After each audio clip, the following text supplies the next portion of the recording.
उतार चढ़ाव के बीच निचले स्तरों से शानदार रिकवरी के मूड में बाजार और दिन की ऊंचाइयों पर बंद होने की तैयारी में। आज है वायदा कारोबार की, हफ्ते की एक्सपायरी, 1.5 घंटे का एक्शन और कल की तैयारी। स्वागत है आप सबका फाइनल ट्रेड में। नमस्कार, मैं हूं अनिल सिंघवी और नमस्कार, मैं हूं दीपांशु भंडारी। जबरदस्त एक्शन हो रहा है बाजार में, दोनों तरफ के ट्रेडर्स को कई मौके मिल रहे हैं। इसमें आपको क्या करना है, कहां होगी एक्सपायरी और कैसा रहेगा एक्शन, समझेंगे अनिल जी के साथ। पहले तो बताएं सर, इस समय की बड़ी बात है ये दीप कि बाजार खुले कम कमजोरी के साथ रिकवर हुए। रिकवर होने के बाद जिन को बेचना था वो बेच गए और अब वो सारे लोग मजबूती के साथ बाजार को ऊपर ले जाने को तैयार हैं जिन्होंने की है खरीदारी।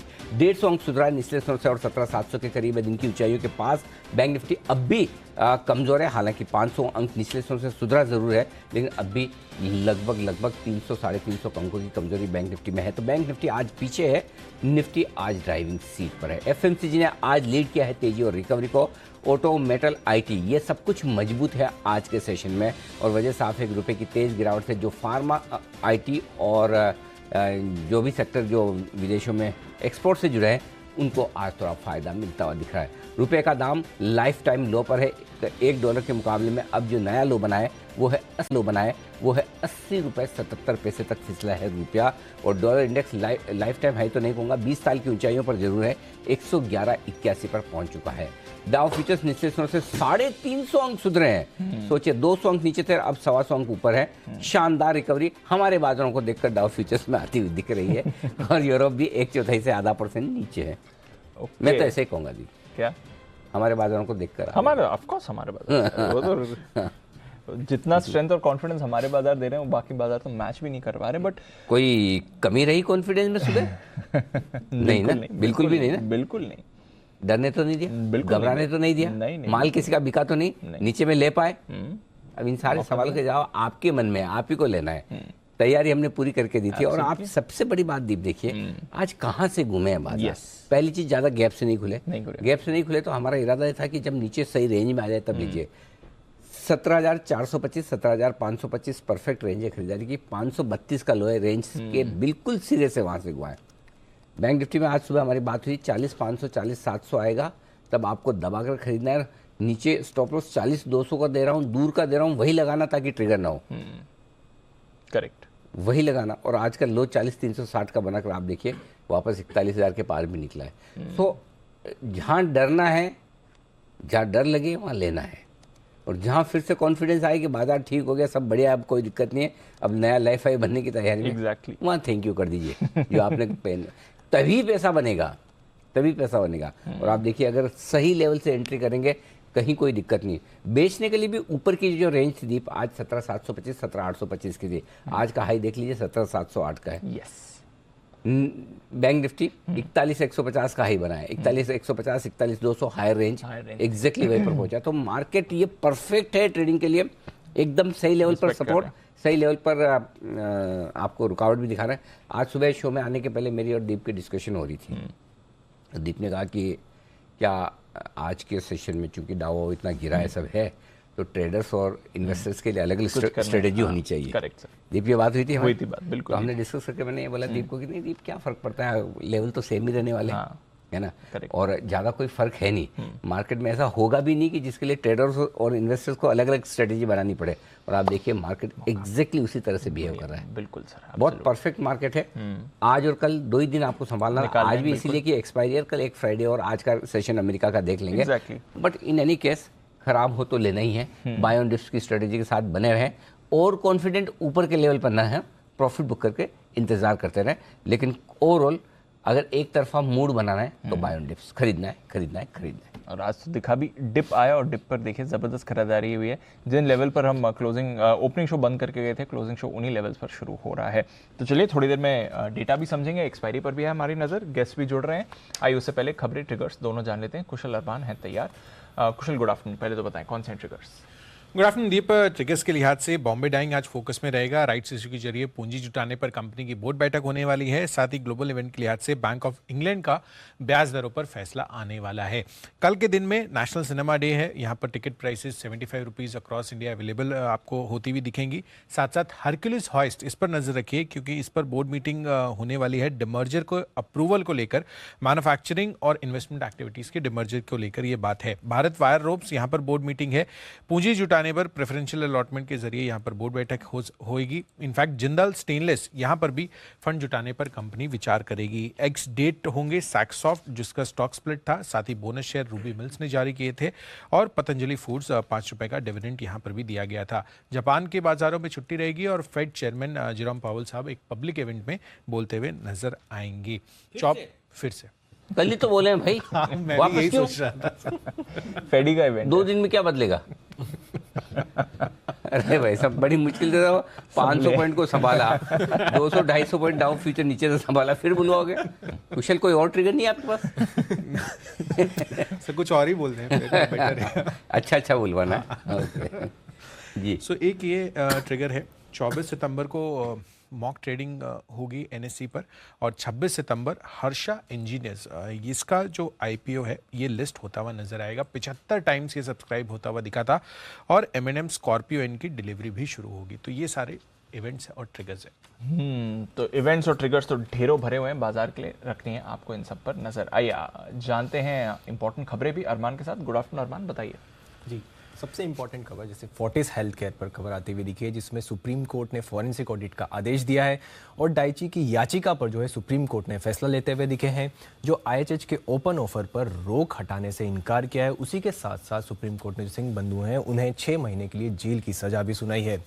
वेल्सपन कॉर्प पर ध्यान रखिएगा क्योंकि ABG शिपयार्ड के कुछ असेट्स को खरीदेगी कंपनी और लगभग ये है 660 करोड़ में जो है ये हिस्सेदारी खरीदी जाएगी।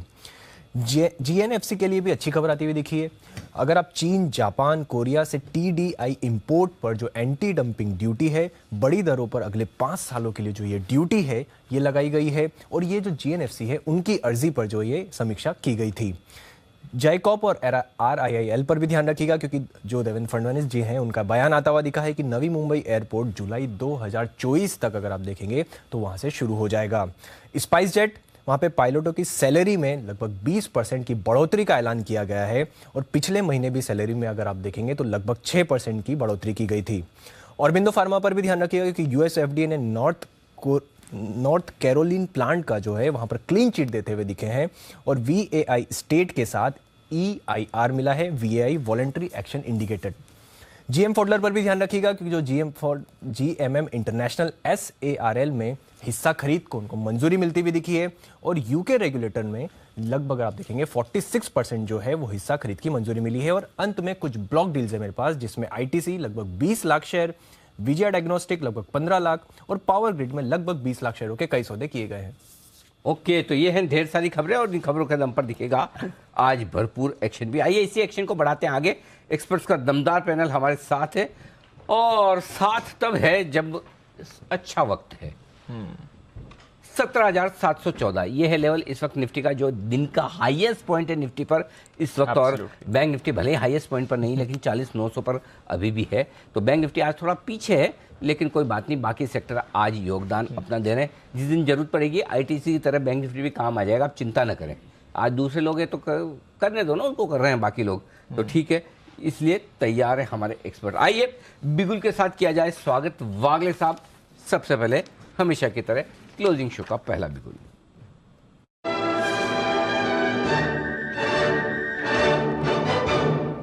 वागले साहब, मैंने बार बार लगातार हर रोज ये कहकर कि क्लोजिंग शो का पहला बिगुल वागले साहब के नाम, ऐसा करके मैंने अगर आप पर किसी तरह का कोई दबाव बनाया हो और अगर आप ऐसा फील करते हो और इसकी वजह से आप पहले से निकाल के रखते हो तो आप सही करते हैं।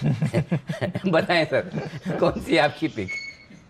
Anil ji good afternoon. Deepanshu good afternoon. Anil ji ये स्लॉट मेरे लिए रिजर्व करके ही रखिए। अरे वाह, ये हुई ना बात। कोई दबाव नहीं है बिल्कुल।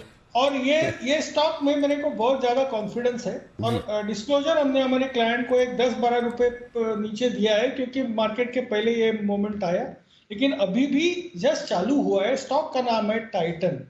इनवर्स हेड एंड शोल्डर बनाए आवरली चार्ट्स में 2730-32 का करंट भाव है। कम से कम 2800 तक ये स्टॉक जाना चाहिए। मैं सरप्राइज नहीं हूँगा आज और कल में ही ये मूव आ जाए। और पोजिशनली तो मेरा 3000 का टारगेट है, एक 2 हफ्ते 3 हफ्ते में भी एक आध महीना। आपका स्टॉप लॉस 2700 के नीचे होना चाहिए। ओके, तो ये है आपके लिए पहला बिगुल टाइटन पर। वागले साहब की तरफ से 2735 के आसपास यहाँ पर खरीदारी करने की राय टाइटन में आती हुई दिख रही। तो जबरदस्त एक्शन में स्टॉक्स आते हुए दिख रहे हैं। माफ कीजिएगा, डीप दर्शन करो। आ गया पॉजिटिव स्क्रीन 50, बिल्कुल हरियाली positive हो गया। एस हरे निशान में उसी का इंतजार था। 17,721 हरे निशान में पहली बार दिन के दौरान निफ्टी Yes. आपके लिए आता हुआ दिख रहा है। Enjoy your life. बिल्कुल, तो ये है आपके लिए बाजार का एक्शन। तो किस किस को डर लगा था सुबह, ये बताओ। कितना बार बोलता हूँ, क्यों देखते हो एसजीएक्स, क्यों फालतू में टेंशन ले? सुबह हम हैं, अगर डराना होगा तो भी हम डरा देंगे। ऐसा नहीं हमको डराना नहीं आता, डराना होगा वहाँ डरा देंगे। जहाँ नहीं डरना है वहाँ चिंता ना करें, डरे नहीं, शांति से आराम से कुछ चीज़ें हमारे लिए छोड़ दीजिए। आप संयम, धैर्य, पेशेंस, शांति से बैठे। चलिए, हो गया। मारुति ये कॉल देने के लिए तैयार है हमारे हिमांशु गुप्ता साहब, ऑल टाइम फेवरेट बिगुल के साथ। हिमांशु जी, बिगुल बजा दूं या बिना बिगुल के?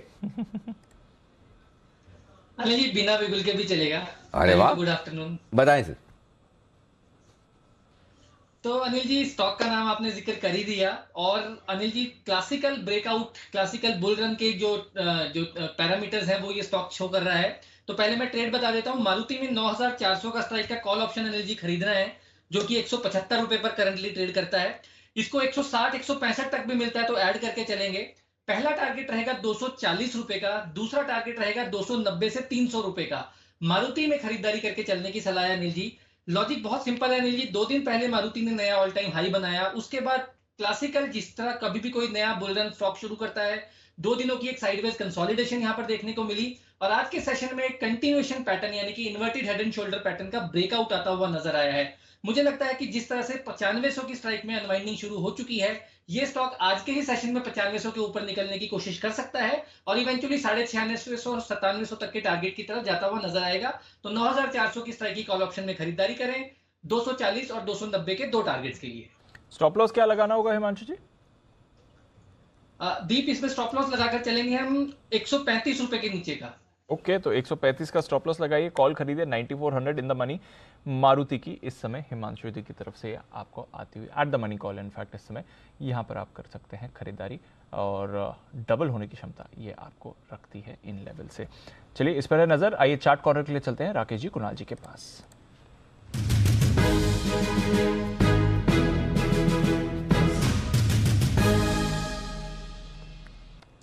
बताएं सर। Good afternoon.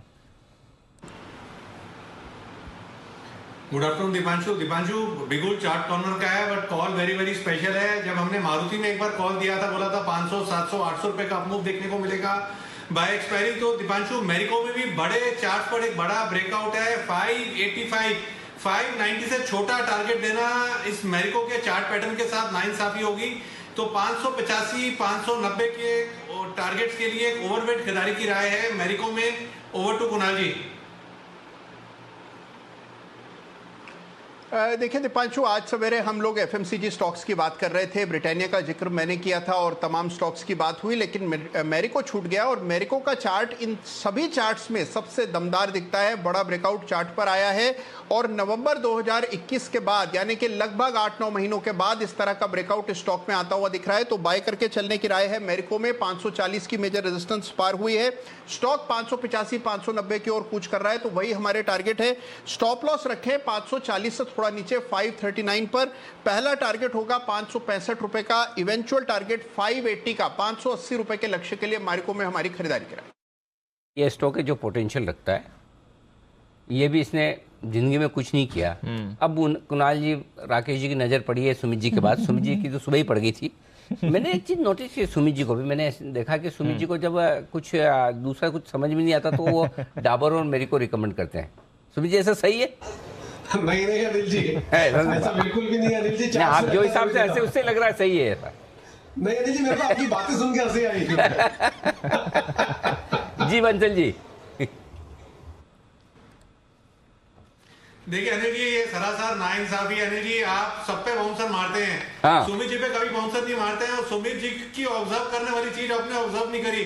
जब जब अनिल जी सुमित जी शो करते हैं घर से, वो गुस्से में लगते हैं। सुबह का अनिल जी फोटो दिखवा लीजिए, पीसीआर को बोल के कितने गुस्से में थे, और अब कितने अनिल जी खिलखिला रहे हैं, हंस रहे हैं, मुस्कुरा रहे हैं। ऐसा लग रहा है जैसे आजाद हो गए अनिल जी। जी। ये बात तो एकदम सही कही आपने। सुमित जी की अनिल जी ये इसमें दो चीजें, ये बात तो एकदम सही की कि अभी मुस्कुराते हुए दिख रहे, सुबह तो ऐसे नहीं थे। तो मैं सोचा सुबह, फिर मैंने कहा पहले आदमी दुखी है और क्यों दुखी करे। रहा सवाल बाउंसर मारने का, तो सुमित जी की हाइट इतनी कम है, उनको नॉर्मल मतलब लेंथ वाली डिलीवरी भी दोगे तो बाउंसर लगती है, वैसा है। आइए चलिए बढ़ते आगे, और सुमित जी के लिए ही बिगुल है सुमित के सुपर हिट।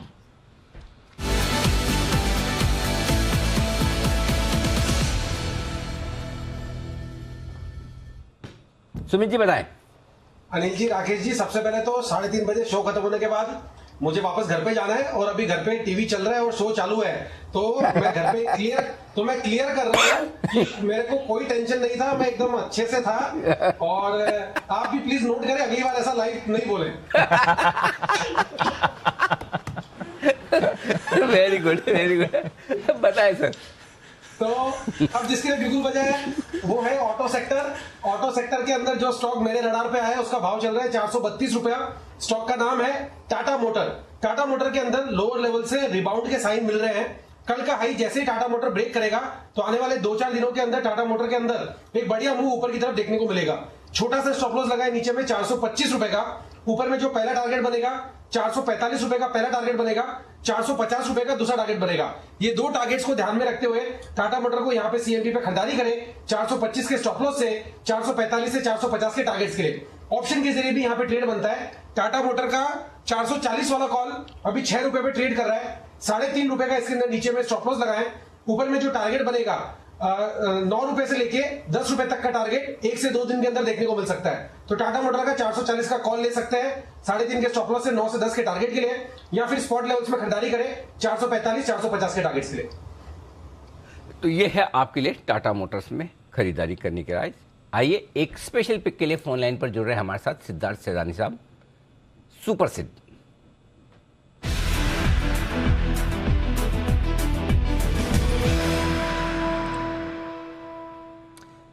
स्वागत है आपका सिद्धार्थ जी। बताएं सर, कौन सी स्पेशल पिक चुनी है आज आप? धन्यवाद अनिल जी, नमस्कार। आपने लाइफलाइन के लिए मंजूरी दी जी सर। और ये जो स्टॉक है ये काफी रंगीन स्टॉक है और रंगीन कंपनी है। रंगों से ही मिली हुई कंपनी, रंग ही बनाने वाली कंपनी बर्जर पेंट्स, इसलिए तो रंगीन कह रहा हूँ। बर्जर पेंट्स पे खरीदारी की राय है। क्यों? दो बहुत इंपॉर्टेंट कारण है जिसके कारण बर्जर पेंट्स को खरीदना है। पहली तिमाही में बर्जर पेंट्स ने अपने प्रोडक्ट्स के दाम, रंगों के दाम करीबन 22% YOY ग्रो कर दिए थे, बढ़ा दिए थे। और अब जाके पता चल रहा है कि RM रॉ मटेरियल कॉस्ट जो होता है क्रूड से जो जुड़ा हुआ है वो अब लोअर आ रहा है, तो मार्जिन इनके दमदार आ सकते हैं बर्जर पेंट्स के। और फेस्टिवल सीजन है तो रीपेंटिंग, क्योंकि डेकोरेटिव पेंट में है ये कंपनी, तो रीपेंटिंग बहुत होती है फेस्टिव सीजन के सामने, तो रीपेंटिंग भी बहुत होगी। और मॉनसून खत्म होने के बाद रंग भी बहुत लगते हैं। तो बर्जर पेंट्स में खरीदारी की राय है। पहला टारगेट आपको रखना है 660 का, 660 रुपए का। अभी जो भाव चल रहा होगा 634 के आसपास होगा। 660 के टारगेट के लिए आपको खरीदना है। पहली तिमाही में वॉल्यूम्स 35% आए। 3 साल की आय 17% से ग्रो हो रही है, जो अब 18% से ग्रो हो सकती है आने वाले टाइम में। डिस्ट्रीब्यूशन नेटवर्क भी एक्सपैंड कर रही है company. Berger paints short term target 660 समझ लीजिए। आपने अगर रख लिया तो 732 के लिए भी थोड़ा पोजिशनल व्यू रख सकते हैं। ओके, ये है 732 तक के टारगेट के लिए बर्जर पेंट्स में खरीदारी करने की राय। ओके, बढ़ते आगे और एक बड़ी और एक्सक्लूसिव खबर की तरफ करते हैं फोकस। सेबी की होने वाली है बोर्ड बैठक, और इस बोर्ड बैठक में इस बार बहुत सारे ऐसे मुद्दे हैं जो आपके हमारे सबके काम के हैं, उन पर होगी विस्तार से चर्चा।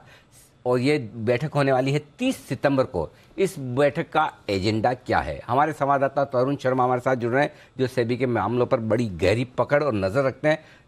तरुण, हाँ तरुण, आप बारिश में कहाँ पर? दिल्ली में बारिश हो रही है? दिल्ली में सर आज मूसलाधार बारिश हो रही है और हम विजय चौक जो इंडिया गेट और नॉर्थ ब्लॉक के पास है वहाँ से लाइव कर रहे हैं। हाँ। बड़ी मुश्किल से हमारे कैमरामैन यहाँ से लाइव करवा पा रहे हैं जी। तो आपने ये मतलब इतनी ज्यादा बारिश है, छाता लीक कर रहा है। आप तो पूरे गीले हो चुके हैं, अब छाता रखो मत रखो, बात तो बराबर है।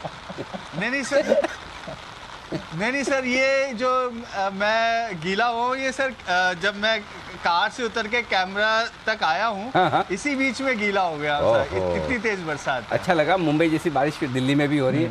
बताएं, सेबी की बोर्ड बैठक में क्या कुछ मुद्दे, ढेर सारे मुद्दे हैं, बड़ी बैठक है आप जैसा बता रहे हैं, बताइए क्या कुछ होने वाला है।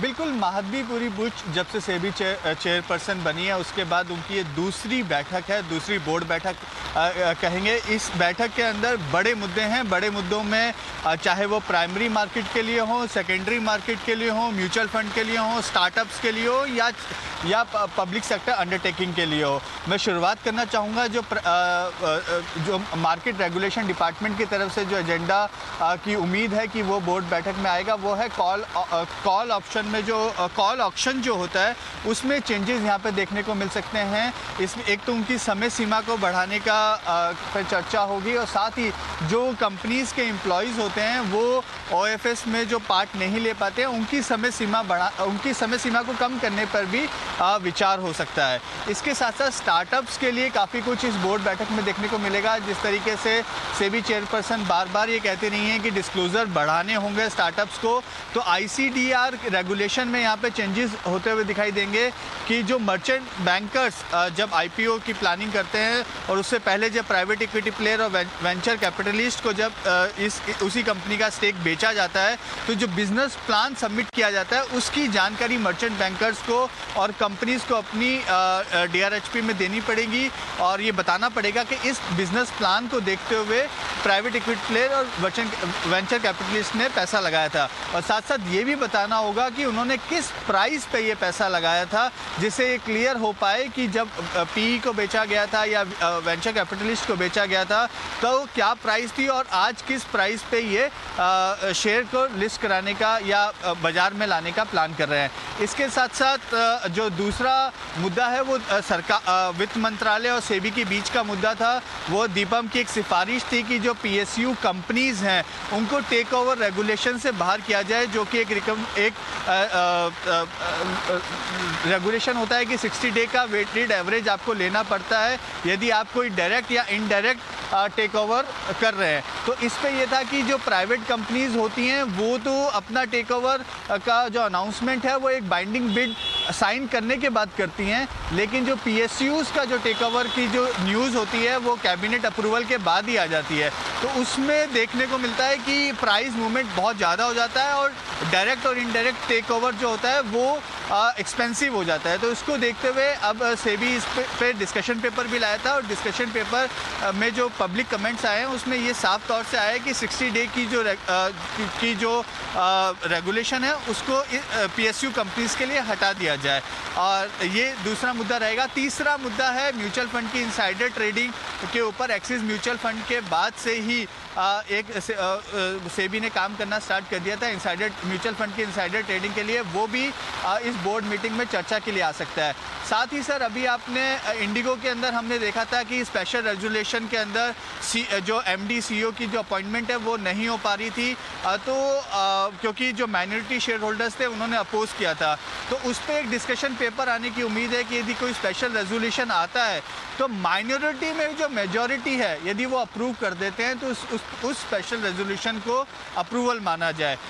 तो इस तरीके से जो 30 तारीख की जो बोर्ड बैठक है उसमें बड़े एजेंडा यहाँ पे सभी के लिए, सभी सेक्टर्स या कहें कि सभी सेगमेंट के लिए चर्चा में रहेंगे, क्योंकि माधवीपुरी बुच की ये दूसरी या ये कहें कि पहली फुल फ्लेज बैठक है, क्योंकि जब वो इससे पहले उन्होंने बोर्ड बैठक करी थी तब वो नई सेबी चेयरपर्सन बनी थी, लेकिन अब उनको करीबन 6 महीने का वक्त हो गया है।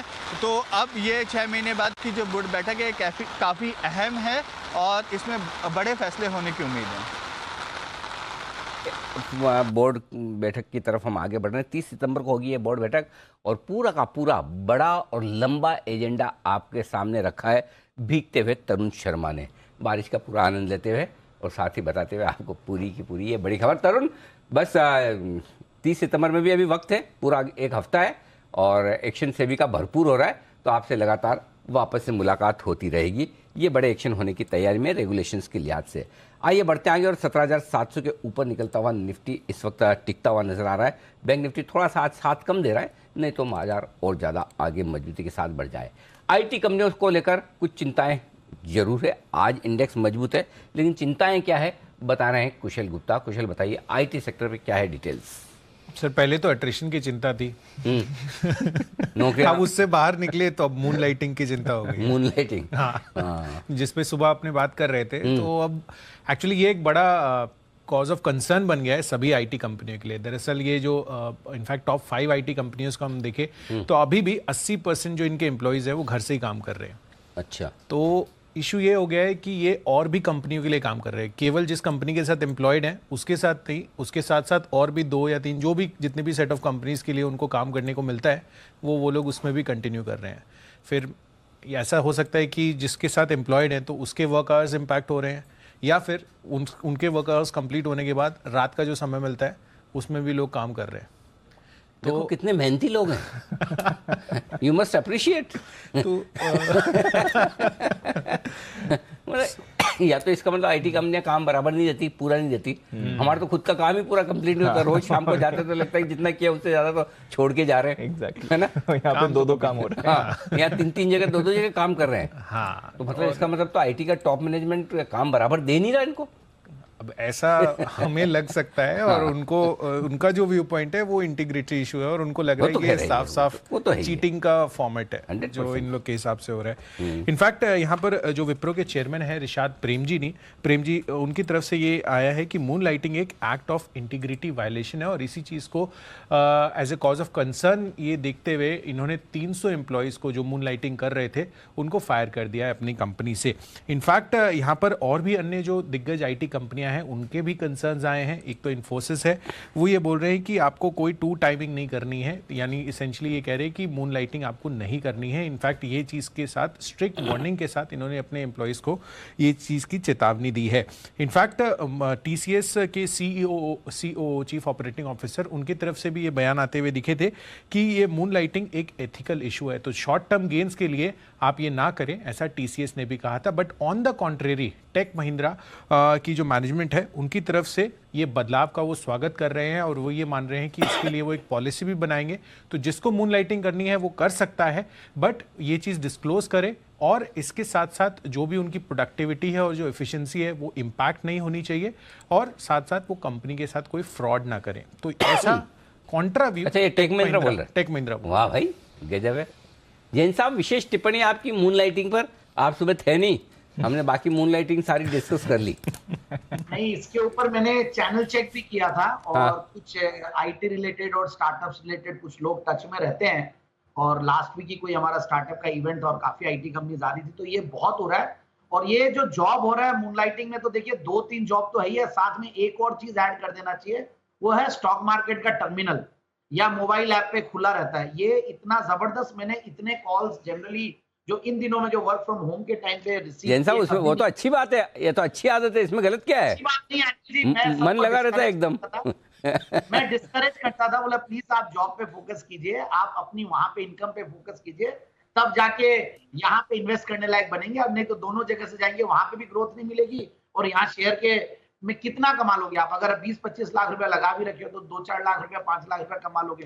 तो जनरली मैंने सबको ये एडवाइस किया, but yes, moonlighting is a big issue, और आईटी कंपनीज ने वर्क फ्रॉम होम को बहुत एग्रेसिवली प्रमोट किया था कि मुझे याद है टीसीएस या ये जितनी भी बड़ी कंपनियां, हम इतने महीने तक ये वर्क करेंगे, बट अब इसकी जरूरत नहीं है, सारी चीजें खुल गई है, एंडेमिक हो चुका है कोरोना, तो मुझे लगता है कि ये अब बड़ा इशू है, तो इसको सब लोग रिजॉल्व करेंगे। So it's a very big thing, क्योंकि अभी इन दिनों में एक और चीज थी, ये रिटेन करने के लिए, और जो एट्रिशन लेवल्स थे वो इतने हाई हो गए, तो रिटेन करने के लिए 1-1 साल के बोनसेस भी कुछ कंपनियों को मैंने देते हुए सुना, जो कि 33% करके 3 साल में देंगे हर बार। बट ओवरऑल इतने बड़े बड़े इश्यूज आ रहे हैं इस पूरे इंडस्ट्री में, भले वो आईटी एनेबल्ड सर्विसेज हो, आईटी हो, या केपीओज हो, बीपीओज हो, हर जगह ये काफी हो रहा है। एट्रिशन भी इससे कम होगा, और मुझे लगता है कि कहीं ना कहीं जो एम्प्लॉय रिलेटेड आईटी इंडस्ट्री में जो इश्यूज है उसका कहीं ना कहीं बॉटमिंग आउट है, और अननेसेसरली जो काफी हाइक करनी पड़ती थी सैलरीज और सारी चीजें हो रही थी पिछले 2 साल में, वो भी कम होगा, ऐसा मेरा मानना है। ओके, तो ये है आपके लिए मून लाइटिंग पर आए। बंसल जी भी कुछ विशेष टिप्पणी करना चाहते हैं। जी बंसल जी। देखिए अनिल जी, कल आपने सिखाया था कि जैसे कल आपने उदाहरण दिया था कि आशु जी गंदे आदमी नहीं है, आशु जी अच्छे आदमी हैं। तो अनिल जी मून लाइटिंग का अनिल जी एक दूसरा वर्ड बनता है मून शाइनिंग। तो अनिल जी यहाँ पर क्यों नहीं आप वाला उदाहरण मतलब कि लिया जा रहा है? मून लाइटिंग बोल रहे हैं, टू टाइमिंग बोल रहे हैं, मून शाइनिंग क्यों नहीं बोल रहे अनिल जी? थोड़ा सुनने में अच्छा लगता है, रिफाइंड लगता है अनिल जी। नहीं, लेकिन काम अच्छा नहीं है ना, बराबर नहीं है, आप समझ नहीं रहे हो। वो जो लोग कर रहे हैं ना वो मतलब एक साथ 2-2, 3-3 जगह से सैलरी ले रहे हैं, तो हमें भी अच्छा नहीं लग रहा। ऑनेस्टली बोले था। हमें तो एक जगह से भी लगता है कमल उन लोगों को 3-3 जगह से दीप लगता है कि नहीं लगता है। आप हमारी भावनाएं भी तो समझो बंदल जी, सुमित जी की भी समझो, हिमांशु जी की भी समझो, बाकी लोग भी तो है। लेकिन ऑफिशियली तो गलत है। देखो ये तो गलत बात है कि आप एक जगह यहाँ अगर बोल के करें, डिस्क्लोज करके करें तो अलग बात। जो टेक महिंद्रा कह रहा है वो सही है। आपको करना ही है तो बताओ, है ना, बिना बताए ऐसे मत करो चुपचाप। और यहाँ पे तो कंपेटिटर के साथ आप कर। हाँ, और दूसरा कंप्यूटर पता चला इधर की इन्फॉर्मेशन उधर की, हालांकि सेंसिटिव हो जाता है। जो समझदार लोग हैं वो तो ऐसा करते नहीं होंगे, लेकिन फिर भी रिस्क तो है ही ना। रिस्क है, बिल्कुल ऐसा। बिल्कुल। तो ये है आपके लिए moon lighting. By the way IT की बात निकली है तो जैन साहब से एक राय भी ले लें। और जैन साहब आईटी शेयर और स्पेशली अगर केपीआईटी पर भी आप नजर डाल पाए सर, 9% ऊपर है। आज सुबह ही रिपोर्ट आई थी गोल्डमैन सैक्स की, 900 का टारगेट दिया था कल की क्लोजिंग से, 50% का अपसाइड। आज ऑफ कोर्स 10% ऊपर आ गया, बट केपीआईटी पर भी दें और बाकी आईटी स्टॉक्स पर भी सर। नहीं, देखिए आईटी स्टॉक्स में जिस तरीके से आज डॉलर टूटा है तो डॉलर बढ़ा है और रुपया टूटा है, तो डॉलर बढ़ा है और रुपया टूटा है, तो एक बेनिफिट तो इनको मिलेगा आने वाले क्वार्टर्स में। बट ओवरऑल जिस तरीके से यूएस में डिमांड को लेकर और रिसेशन को लेकर जो इश्यूज है, उसकी वजह से इश्यूज तो आएंगे इस आईटी इंडस्ट्री में। और एट्रिशन को लेकर और जो कॉस्ट इनके बढ़ रहे थे उसको लेकर भी अब कहीं ना कहीं मुझे पॉजिटिविटी दिख रही है। तो मैंने लास्ट कमेंट में यही बोला। और केपीआईटी देखिए करेक्शन भी अच्छा खासा दिया था, बट फिर भी मुझे संभाव, मैंने अगर पास में भी बहुत ज्यादा स्टॉक को रेकमेंड नहीं किया वेरी फ्रेंकली। तो बाकी सर्टेनली देखिए लोग बाकी जो आजकल न्यू जेन जो टेक्नोलॉजीज है जैसे कि एआई वगैरह है, उनमें भी काफी फोकस कर रहे हैं। तो ये सारी चीजें हैं, बट ओवरऑल जिन्होंने ले रखा वो होल्ड करके रखे। मेरी तरफ से मैं वैल्यूएशन के लिहाज से मुझे ये महंगा लगता है, मुझे दूसरे स्टॉक्स और ज्यादा दिखते हैं, तो इसलिए मैं वहां पे ज्यादा ध्यान दूंगा। क्योंकि even TCS, Infosys, HCL Tech या टेक महिंद्रा सब बहुत अच्छे अट्रैक्टिव लेवल्स पे है। तो लार्ज कैप आईटी स्टॉक्स पे भी ध्यान दिया जा सकता है। अगर लॉन्गर टाइम फ्रेम हो तो बिल्कुल इस अपॉर्चुनिटी को ग्रैब करना चाहिए। समय लग सकता है, बट आप देखिए 4500 का जो बायबैक की प्राइस के सामने 3000 का टीसीएस मिल रहा है, तो I feel risk reward ratio is very good in these large cap stocks. तो बिल्कुल होल्ड कर सकते हैं केपीआईटी टेक को जिन्होंने ले रखा। ओके, तो ये है आपके लिए राय इस वक्त आती हुई केपीआईटी टेक और बाकी आईटी शेयर में। सेठी साहब से मुलाकात का वक्त, सदाबहार सेठी साहब की शॉर्ट टर्म पिक्स।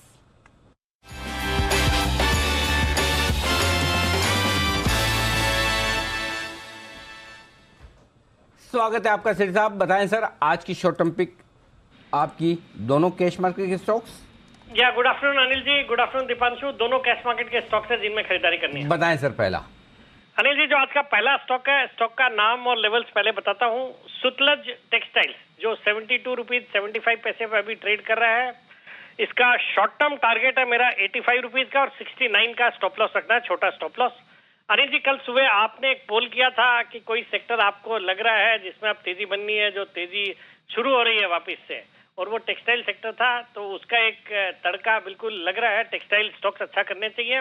बाकी कल चैनल पे टेक्सटाइल सेक्रेटरी ने भी बहुत अच्छी बातें करी टेक्सटाइल सेक्टर को लेके। और ये जो कंपनी है ये डॉक्टर के बिरला द्वारा प्रोमोटेड कंपनी है, जो कि टेक्सटाइल्स, कॉटन यार्न और होम टेक्सटाइल्स जैसे अपहोल्स्ट्री, कॉटन फैब्रिक्स, इन सब के सेगमेंट में है। मार्की क्लाइंट लिस्ट है Raymond, Siyaram, Arrow, Aditya Birla fashion retail, Donear, इन सबको कैटर करती है। इसके अलावा कई सारे इंटरनेशनल ब्रांड्स को भी कैटर करती है। एक जबरदस्त ऑर्डर बुक है और वैल्यूएशन के लिहाज से बहुत ही सस्ता है। कंपनी की लास्ट ईयर की सेल्स है 3000 करोड़ के ऊपर और मार्केट कैप है सिर्फ 1190 करोड़। प्राइस अर्निंग्स मल्टीपल देखेंगे तो 6-7 के मल्टीपल पे स्टॉक ट्रेड करता है compare to its peers which quote at around 35 के मल्टीपल। जून क्वार्टर बहुत ही शानदार था, 45 करोड़ का PAT against 20 crore last year. फिर बुक वैल्यू भी स्टॉक प्राइस के लगभग आसपास ही है, 67 की बुक वैल्यू है, तो ऑलमोस्ट 1.1 टाइम्स बुक के स्टॉक ट्रेड कर रहा है।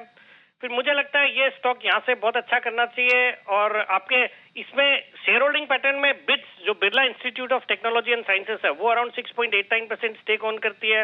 हिंदुस्तान टाइम्स है 5.98%। मुझे लगता है ये स्टॉक बहुत ही अंडर वैल्यूड है, यहाँ से बहुत अच्छा करना चाहिए। इसमें खरीदारी करने की सलाह, टारगेट 85, स्टॉप लॉस 69। तो सुतलज टेक्सटाइल्स ये है वो स्टॉक जहां पर खरीदारी करने की राय सेठी साहब की तरफ से। दूसरी पिक बताएं सर। दूसरा स्टॉक है एक बहुत ही दमदार कंपनी है, स्टॉक का नाम है लेटेंट व्यू एनालिटिक्स, जो कि डेटा इंजीनियरिंग, डिजिटल सॉल्यूशंस और डेटा एंड एनालिसिस कंसल्टिंग इन तरह के कारोबार में है, जो कि one of the very few companies है भारत में जो ये काम करती है। Company technology, retail, BFSI sector को कैटर करती है। फिर अक्रॉस द ग्लोब इनके क्लाइंटेल है 30 से ज्यादा फॉर्च्यून 500 कंपनीज को कैटर करती है और मार्केट क्लाइंट लिस्ट अडोबी है, फिर उबर है, 7-Eleven, इस तरह के इनके क्लाइंट्स हैं।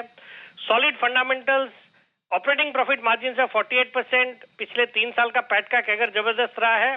और अनिल जी, इस कंपनी को लेके इसने एक रिकॉर्ड बनाया हुआ है, आपको तो पक्का ध्यान में होगा। बताइए अनिल जी, क्या रिकॉर्ड बनाया हुआ है इस कंपनी ने? नंबर ऑफ सब्सक्रिप्शन जो आया इसका 350 गुना भरा था ना आईपीओ, वही है। करेक्ट अनिल जी, आज की डेट में भारत के इतिहास का सबसे ज्यादा टाइम ओवर सब्सक्राइब आईपीओ था। 330 गुना के आसपास ये सब्सक्राइब हुआ था। 197 के भाव पे आईपीओ आया था। 330 टाइम्स ओवर सब्सक्रिप्शन था। आज तो बच गया।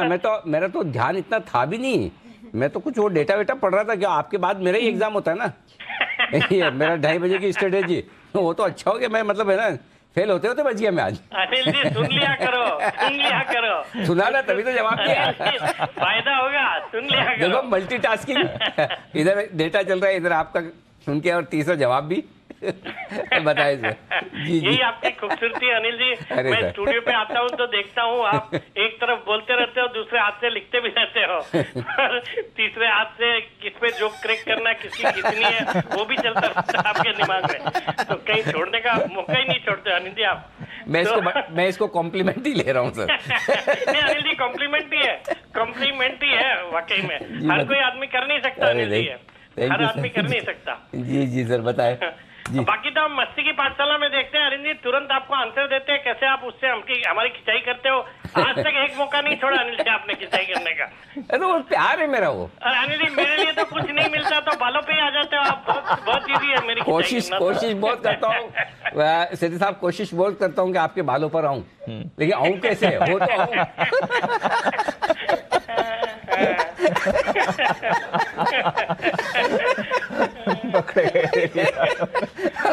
मैं क्या करूं, निकल जाता है। ये तो प्लान नहीं है बिल्कुल भी है। बोले सेठी साहब, बहुत बहुत धन्यवाद। अच्छा एक मिनट, लेवल तो लिए नहीं, लेटेंट व्यू बताएं सर। हाँ अनिल जी, वही 400 के टारगेट, 375 का स्टॉप लॉस, 382 के आसपास मैंने कवर करना शुरू किया अनिल जी इसको। जी 400 तक के टारगेट के लिए लेटेंट व्यू, और ये है दमदार। और क्वेस्ट कॉर्पोरेशन जबरदस्त एक्शन में, ये स्टॉक भी सेठी साहब की रिकमेंडेशन लिस्ट में रहा, आज बढ़िया एक्शन में ये स्टॉक भी आपके सामने नजर आ रहा है। अब 2:30 बजे वाली स्ट्रेटजी कर ली जाए। लेते हैं अनिल जी से मार्केट स्ट्रेटजी।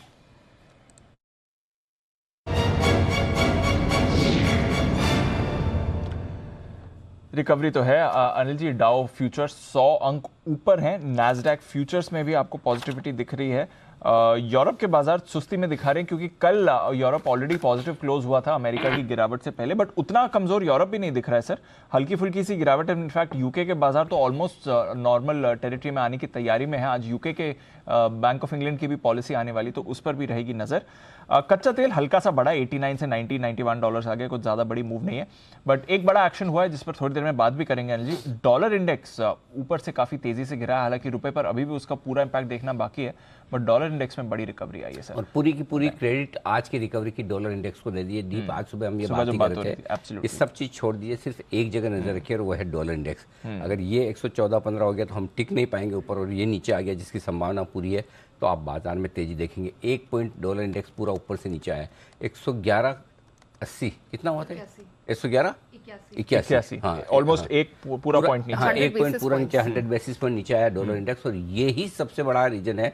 आप डाउ फ्यूचर्स आप देखिए, डाउ फ्यूचर्स 125 अंक ऊपर आपको नजर आएंगे, इस वक्त 85 अंक ऊपर है। सो आई थिंक अगर डॉलर इंडेक्स ने एक बार की शॉर्ट टर्म के लिए टॉप बना दिया, या अब 112 के ऊपर चलेगा तो ही डरना है, नहीं तो नहीं डरना है।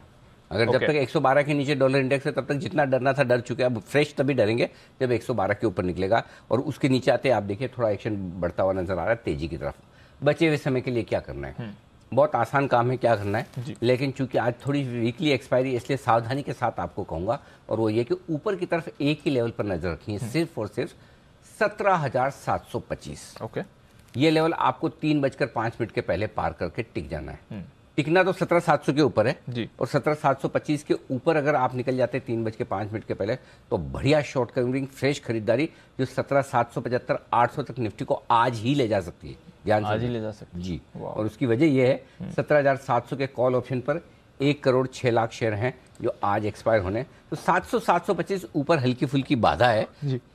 नया हाई इंट्राडे में बनाने के बाद आपके लिए रिस्क और बाधाएं कम हो जाएंगी, लगभग खत्म हो जाएंगी। 17,600 के नीचे आप बंद नहीं होंगे आज, ये इत्मीनान आप रख सकते हैं डेटा को देखकर। तो ब्रॉडली 17,600 17,700 की रेंज है अब से लेकर 3.5 तक, लेकिन अगर अच्छे मजबूत ग्लोबल संकेतों से जो कि डाउ फ्यूचर्स से दिख रहे हैं, जो कि डॉलर इंडेक्स की हल्की गिरावट से या प्रॉफिट बुकिंग से दिख रहे हैं, ये अगर आपके लिए थोड़े से बढ़ जाते हैं और आप 17,700 और 725 की रेंज को पार करके टिक जाते हैं तो आपके लिए रिस्क खत्म हो गई। नीचे की जो आज नीचे का लो बनना था अब वो आपका कल भी नहीं टूटेगा, कल भी नहीं टूटेगा। हाँ, अगर आप 17,725 के पार निकले। ये तो बढ़िया कमेंट है। हाँ, डेटा में भी अलग लगेगा, खाली ऐसा थोड़ी आखिर 1.5 घंटे का ही है, कल का भी तो मामला है। तो अब फिर आपके लिए कल है ना दीप 17,525 आपके लिए स्ट्रॉन्ग सपोर्ट हो गया, फिर आप सेफ हो जाते हैं नीचे के लिए। क्योंकि अगर समझो ना भगवान न करे कल को रात को आज अमेरिका खराब हो गया फिर से, तो भी आपके पास 200 पॉइंट से ज्यादा का कुशन आ जाएगा। तो आप 525 को आसानी से तोड़ेंगे नहीं, ये चीज समझने वाली है जो ध्यान में रखिए। अब आइए बैंक निफ्टी, यहाँ जरूर थोड़ी सी आज के लिए समस्या है, वीकली एक्सपायरी 41,000 के ऊपर नहीं हो पाएगी, ये डेटा बता रहे हैं। ठीक है, एक आध बार गलती से ऊपर जाके आ जाए तो आ जाए, चांस कम है लेकिन हो नहीं पाएगी। और शायद यही वजह कि बैंक निफ्टी का सपोर्ट नहीं होने से हम 17,725 को पार नहीं कर पाए, अदरवाइज तो कर ही लेते। तो 41,000 के नजदीक आए बैंक निफ्टी, वहाँ प्रॉफिट बुकिंग कर सकते हैं अगर आप करना चाहें तो। और नीचे में 40,500 40,575 की रेंज में आए तो वहाँ खरीदिए। बेसिकली 500 पॉइंट की रेंज है, नो ट्रेड जोन है। बैंक निफ्टी को आज छोड़ दीजिए, हमेशा मैं ही कहता हूँ बैंक निफ्टी को देखिए, आज मैं ही कह रहा हूँ छोड़ दीजिए, निफ्टी पे फोकस करिए। तेजी करनी है, मूड करना है निफ्टी पर, और कल परसों के लिए लेना है तो बैंक निफ्टी। अच्छा, पोजिशनल बेसिस पे पोजिशन लेना है तो बैंक निफ्टी को आने दो नीचे, 700 से 500 की रेंज में आएगा, वहाँ ले लेना है। 700 पे पहला, 575 पे थोड़ा, 500 पे और आज और कल सुबह तक के लिए लेना है निफ्टी। Understood sir. चलिए, तो ये है आपके लिए राय मार्केट्स पर इस समय। निफ्टी पोजिशनल ट्रेड अगर लेना तो बैंक निफ्टी, इंट्राडे में निफ्टी बेटर लग रहा है। बट जो बड़े ट्रिगर की बात हुई है वो है करेंसी मार्केट, और रुपया रिकॉर्ड लो पर रिकॉर्ड लो पर है, बड़ा रिकॉर्ड लो आज बना है, बड़ी गिरावट आई है रुपए में। अब डॉलर इंडेक्स थोड़ा सुस्त हो रहा है तो देखते हैं रुपया रिकवर होता है कि नहीं, बट फिलहाल तो बुरा हाल बना हुआ है। ये क्या हुआ है आज करेंसी मार्केट में, एक बार समझते हैं नेहा के साथ। नेहा बताइए। क्विकली दीप, पहले तो ये बता दूं, जैसे कि अभी थोड़ी देर पहले आपने और अनिल सर ने चर्चा भी की, 100 बेसिस पॉइंट के आसपास की आप कह सकते हैं कि रिवर्सल हमने डॉलर इंडेक्स में आता हुआ देखा है। रुपए को थोड़ा बहुत सहारा मिला है। आज हमने $1 को 80 रुपए 77 पैसे के पास रिकॉर्ड निचला स्तर बनते हुए देखा। और आज के दिन की आप कह सकते हैं हाईलाइट ये भी रहा है कि 7 महीने बाद परसेंटेज वाइज हमने सबसे बड़ी सिंगल डे इंट्राडे गिरावट रुपए में बनती हुई देखिए 7 महीने के बाद। तो ये एक हाईलाइट रहा है। खुला जैसे ही रुपया, हमने उसमें 30 पैसे की कमजोरी आते हुए देखी और खुलने के साथ ही इसमें रिकॉर्ड लो बन गए। लेकिन ये गिरावट आई क्यों? ऑफ कोर्स डॉलर इंडेक्स में जो एकाएक स्ट्रेंथ देखने को मिली, 20 साल के उच्चतम स्तर पे, नए उच्चतम स्तर पे चला गया, उसकी वजह से हमने यहाँ पर दबाव बनता हुआ देखा। और ये ट्रिगर कहाँ से आया? कल हमने देखा कि अमेरिकी फेड ने तीसरी बार 75 बेसिस पॉइंट की राइज की। इसमें कोई नई बात नहीं थी, लेकिन जो उनकी आगे की कमेंट्री निकल कर आई कि रेट हाइक आगे भी जारी रहेगी, इन्फ्लेशन उनका बड़ा मुद्दा है, उस पर वो फोकस करते रहेंगे, अग्रेसिव स्टैंस बरकरार रहेगा, ये सारी बातों के चलते हमने डॉलर इंडेक्स में सीधा फ्लोज बढ़ते हुए देखे। और इसी कारण से हमने देखा कि फिर चाहे वो कमोडिटी बाजार हो या फिर दूसरी करेंसीज हो, उन सब में प्रेशर बनता चला गया और रुपए को भी इसकी मार झेलनी पड़ी। लेकिन इससे भी ज्यादा पिटाई हमने दूसरी बड़ी करेंसीज की होते हुए देखी है। येन लगातार पिटता चला गया, 145 के पार इनफैक्ट कुछ समय पहले वो गया है, जो कि आप कह सकते हैं 24 साल की नया निचला स्तर है। युआन 7.1, ये लेवल इसने 27 महीने बाद पहली बार तोड़ा है डॉलर के मुकाबले।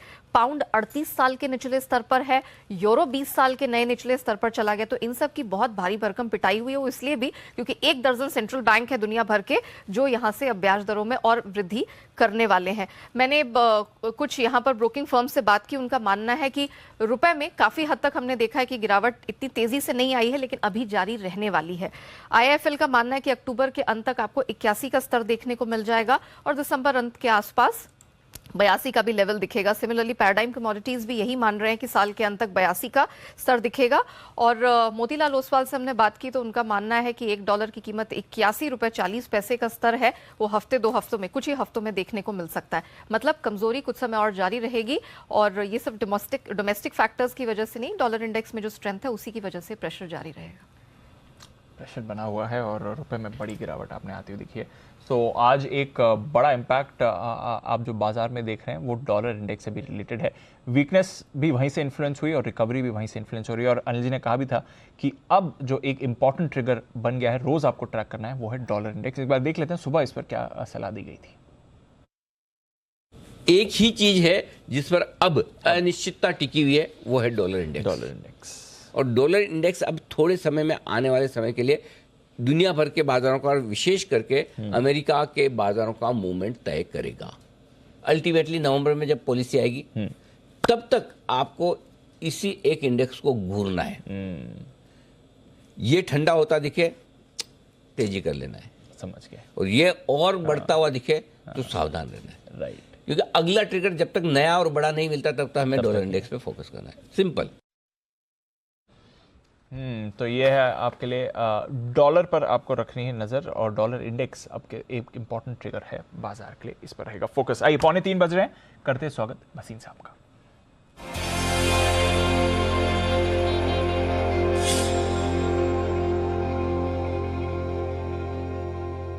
स्वागत है भसीन साहब, नमस्कार। बताएं सर, बाजार में अच्छी रिकवरी दिख रही है, एक्सपायरी का दिन भी है। पहले तो बताएं बाजार पर आउटलुक और क्या करना है बचे 1.5 घंटे और कल के लिए। अनिल जी, आउटलुक क्या बताएं, इतने बड़े ये उतार चढ़ाव है जी। इस समय हमें भी कहने में मुश्किल होती है। हमने सुबह भी कहा था थोड़ा सा कॉशन रहेगा बिकॉज ऑफ द यूएस, लेकिन लेफ्ट आउट फीलिंग ह्यूमंगस है अनिल जी। आज रिकॉर्ड वॉल्यूम हुआ है और आप ग्राउंड लेवल पे देखें तो बहुत कुछ बदल रहा है। और इस कारण से मैं कह रहा हूँ कि आज अगर देखो टाटा मोटर ने नई अपनी पंच लॉन्च की है। Tata Power is saying we are going anywhere where the EVs have to be charge, वो चार्जिंग स्टेशन बना रहे हैं। Lever is leading from the front और मुझे लगता है आने वाला सीजन बहुत ही बढ़िया होएगा फॉर दी एफएम। तो कंसोलिडेटेड रुपया वीक होता है तो टीसीएस अच्छा कर रहा है, तो कंसोलिडेटेड मुझे कहीं मंदी की यहाँ दिखाई नहीं दे रहा। जो इंडिया में जो चेष्टा की जा रही है कि बाहर से के ये है, वो ऐसा दिख नहीं रहा। आपको अपडेट भी दे दूं, आपको सुबह गोदरेज कंज्यूमर दिया था और अनुपम रिसायन टुडे इज आल्सो अप 5%। ये शेयर 1200 से 1400 जाएगा। स्पेशलिटी सुपर स्पेशलिटी केमिकल में जैसा शेयर नहीं, 28 एमएनसीज के साथ इसकी लेन देन है। तो और मैं आपको कह रहा हूँ 28% मार्जिन है इसका, highest, better than even SRF. तो सुपर स्पेशलिटी में अनुपम रसायन मेरा दिवाली गिफ्ट है, 1200 और 1400 का भाव। और उसके अलावा 2 पिक्स है, आप कहे तो मैं शुरू करूं। बिल्कुल सर, बताएं। तो दोनों टाटास हैं sir. Tata Power because it is setting up all the EV station. The Odisha unit is turned extremely profitable और मुझे कोई दो राय नहीं, as coal prices fall the input cost will, margin will rise. 231-32 में लीजिए, स्टॉप लॉस ऑफ 225, 240 का target, और ये 240 बहुत फास्ट आ सकता है। और टाटा मोटर में क्या कहें अनिल जी, आज उनका जो पंच कैमियो लॉन्च हुआ है पौने 7 लाख रुपए में आया है, which is a very very सबसे कॉम्पिटिटिव प्राइस है। और 430-31 में और इनका नए लॉन्चेस भी आने हैं। Tata motor is giving you the best entry point, 421 का स्टॉप लॉस है, 450 will go the target of Tata motor. Power Tata Motors 2 बेहतरीन स्टॉक टाटा ग्रुप के जहां खरीदारी करने की राय भसीन साहब की तरफ से अब आती हुई दिख रही है और इन्हीं पर करना है फोकस आपको, ताकि आप आगे ध्यान रखें। आइए बढ़ते आगे। श्रीकांत चौहान साहब भी हमारे साथ कार्यक्रम में हो रहे हैं शामिल और उनका भी करते हैं स्वागत। श्रीकांत जी, बहुत बहुत धन्यवाद, स्वागत है आपका हमारे साथ जुड़ने के लिए। एक और स्टॉक है जो बढ़िया एक्शन में मजबूती से दिख रहा है और वो है ग्रेन्यूल्स। लगातार तीसरा दिन है जब मैं इस ग्रेन्यूल्स को क्लोजिंग शो में कवर कर रहा हूँ और दीप हर रोज 5-5 रुपए 6-6 रुपए बढ़ता है 325 पर। श्रीकांत जी, चार्ट्स पर गौर फरमाएं। Good afternoon Anil ji, good afternoon Deepanshu. In fact पिछले फ्राइडे थर्सडे जब मैं शो में था तब हमने ग्रैन्यूल्स की ही बात की थी और तभी से ये स्टॉक उसी रेंज के अंदर ट्रेड कर रहा है, लेकिन एक काफी अच्छे फॉर्मेशन के अंदर ये स्टॉक है और हमें लगता है कि ये स्टॉक कम से कम 350 या 355 के लेवल्स दिखा सकता है। तो करंट लेवल से भी हमें लगता है बिल्कुल इसे लॉन्ग करके चले। इसमें एक अच्छा रेक्टेंगल कंसोलिडेशन फॉर्मेशन बना है और ऑसिलेटर्स में भी एक काफी अच्छा स्ट्रेंथ समझ में आ रहा है। तो अगर लॉन्ग करते हैं तो यहाँ पे हम स्टॉप लॉस रखेंगे एट 314, क्योंकि टारगेट्स रहेंगे 350 से 355 के। और साथ ही साथ दीपांशु एक मेरे पास ट्रेडिंग कॉल भी है। आइए बिगुल श्रीकांत जी के लिए BTSTT का।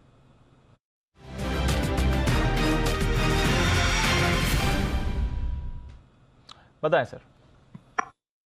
बिल्कुल, तो देखिए दीपांशु, हमें लगता है कि ऑटो स्टॉक्स में आज अच्छी खासी तेजी बनी है और यहाँ से अगर कोई मोमेंटम अगर बनता है तो मुझे लगता है कि ऑटो शायद और अच्छा लीड करेंगे और काफी अच्छे करेक्टिव पैटर्न्स में कई सारे स्टॉक आ चुके हैं। स्पेशली टाटा मोटर्स जो 490-495 के करीब था, अभी गिरते गिरते लगातार 420 के करीब आया था और अभी इसमें एक वापस करेक्टिव पैटर्न कंप्लीशन के बाद की रिकवरी है।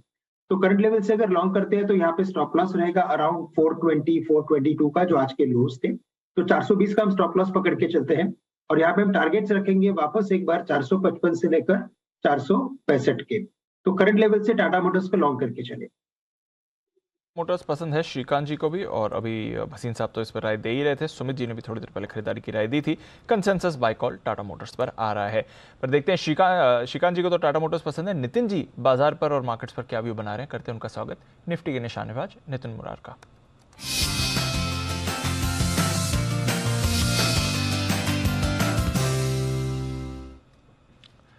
स्वागत है Nitin ji, good afternoon sir. बताएं क्या करना है बाजार में, एक्सपायरी कैसे देख रहे हैं? सर यहाँ पे 17,650 की हम पुट ऑप्शन लेंगे जो 10 से 11 रुपए में मिल रही है। 0-0 ट्रेड है जो 10 रुपए में आपको मिलेगी, 9-10 रुपए में मिल रही है, जिसका स्टॉप लॉस आपको 0 होगा और टारगेट इसके 30 रुपए के हो सकते हैं। 17,700 के आसपास काफी ज्यादा कॉल राइटर्स हैं, वहीं से हम देख रहे हैं कि अभी 10-15 मिनट में रिजेक्शन आई है तो सेलिंग आ सकती है। और इसके साथ साथ बैंक निफ्टी में भी हम 40,700 की पुट ऑप्शन लेंगे जो 40 रुपए में मिल रही है, जिसका स्टॉप लॉस 10 रुपए होगा और टारगेट 80 रुपए के होंगे। ओके, तो निफ्टी पर नितिन जी आप कह रहे हैं कि इस समय 17,650 की पुट खरीदनी है, राइट सर? 17,650 की 10 रुपए में मिल रही है। उसके पीछे रीजन मुझे ये दिख रहा है कि 17,700 पे कॉल राइटर्स करीब 1 करोड़ हैं और वहां से रिजेक्शन भी आ रही है, अभी सेलिंग आई है, तो लग रहा है कि डिफेंड होने की कोशिश हो रही है। तो हो सकता है एक बार वापस यहाँ से 30-40 पॉइंट की हमें क्लोजिंग सेशन में करेक्शन मिले। तो ये जो 650 की पुट ऑप्शन 10 में मिल रही है, इसका 25 रुपए तक का आपको टारगेट मिल सकता है। जरा बैंक निफ्टी की भी स्ट्रैटेजी समझाएं। 40,700 की पुट खरीदनी है, राइट सर? जी, 40,700 की पुट अभी 35-36 में मिल रही है। इसका स्टॉप लॉस हम 10 रुपया रखेंगे। रिस्क टू रिवार्ड रेशियो बेहतर है, 10 रुपए के आसपास रखेंगे और टारगेट इसका 65 तक हो सकता है। इसमें भी हम देख रहे हैं कि 40,800 पे करीब 35 लाख शेयर ओपन इंटरेस्ट में है, 40,900 पे भी हैं, तो बहुत ज्यादा कॉल राइटिंग है और वहीं से डिफेंड होने की कोशिश हो रही है। और नेक्स्ट आधा घंटा बाकी है तो हो सकता है प्रॉफिट बुकिंग या करेक्शन आधे घंटे में हमें देखने को मिले। तो ये है आपके लिए निफ्टी और बैंक निफ्टी दोनों पर पुट खरीदने की राय है। ऑलमोस्ट 0-0 की तरह ही ले सकते हैं या फिर एक छोटा स्टॉप लॉस भी लगा लेकर आप चाहते हैं तो। बट नितिन जी को लग रहा है कि यहाँ से बाजार थोड़े कमजोर हो सकते हैं। शुक्रिया सर हमारे साथ जुड़ने के लिए और अपनी स्ट्रैटेजी शेयर करने के लिए। 60 पॉइंट नीचे भी अभी आया निफ्टी, वापस आपको 17,650 पर दिख रहा है। आइए हिमांशु जी के लिए बिल्कुल हिटमैन हिमांशु।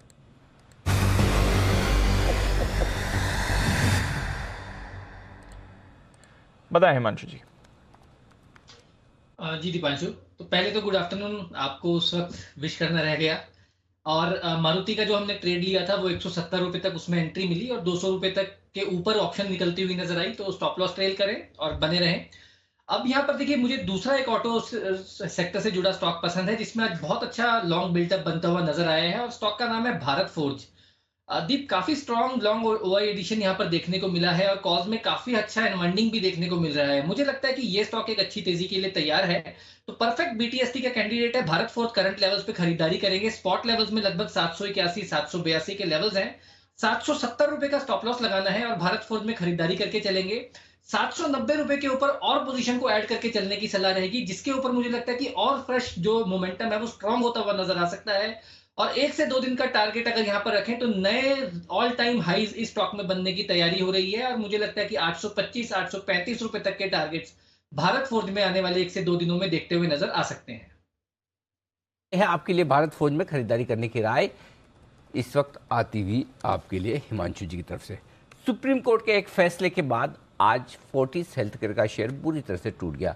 मामला क्या था पूरा, सुप्रीम कोर्ट का क्या फैसला आया है और शेयर में इतनी गिरावट क्यों हुई है, ये सब अगर आप जानना चाहते हैं तो कुशल गुप्ता आपको बताने के लिए तैयार है। सुनिए कुशल से। जी बताएं। बिल्कुल सर। सर सबसे पहले तो ये मामला बता देता हूँ कब का है। अगस्त 2018 में यहाँ पर IHH ने फोर्टिस हेल्थकेयर में 31% हिस्सेदारी खरीदी थी 170 रुपये प्रति शेयर के भाव पर। तो ये प्रेफरेंशियल अलॉटमेंट था। तो जाहिर सी बात है कि जब इतनी बड़ी स्टेक खरीदी है तो एक मैंडेटरी ओपन ऑफर बनता है। तो 26% का यहाँ पर मैंडेटरी ओपन ऑफर भी लाया गया था और वो भी 170 रुपये प्रति शेयर के भाव पर ही लाया गया था। और ये अब लार्जेस्ट शेयर होल्डर बन चुका है।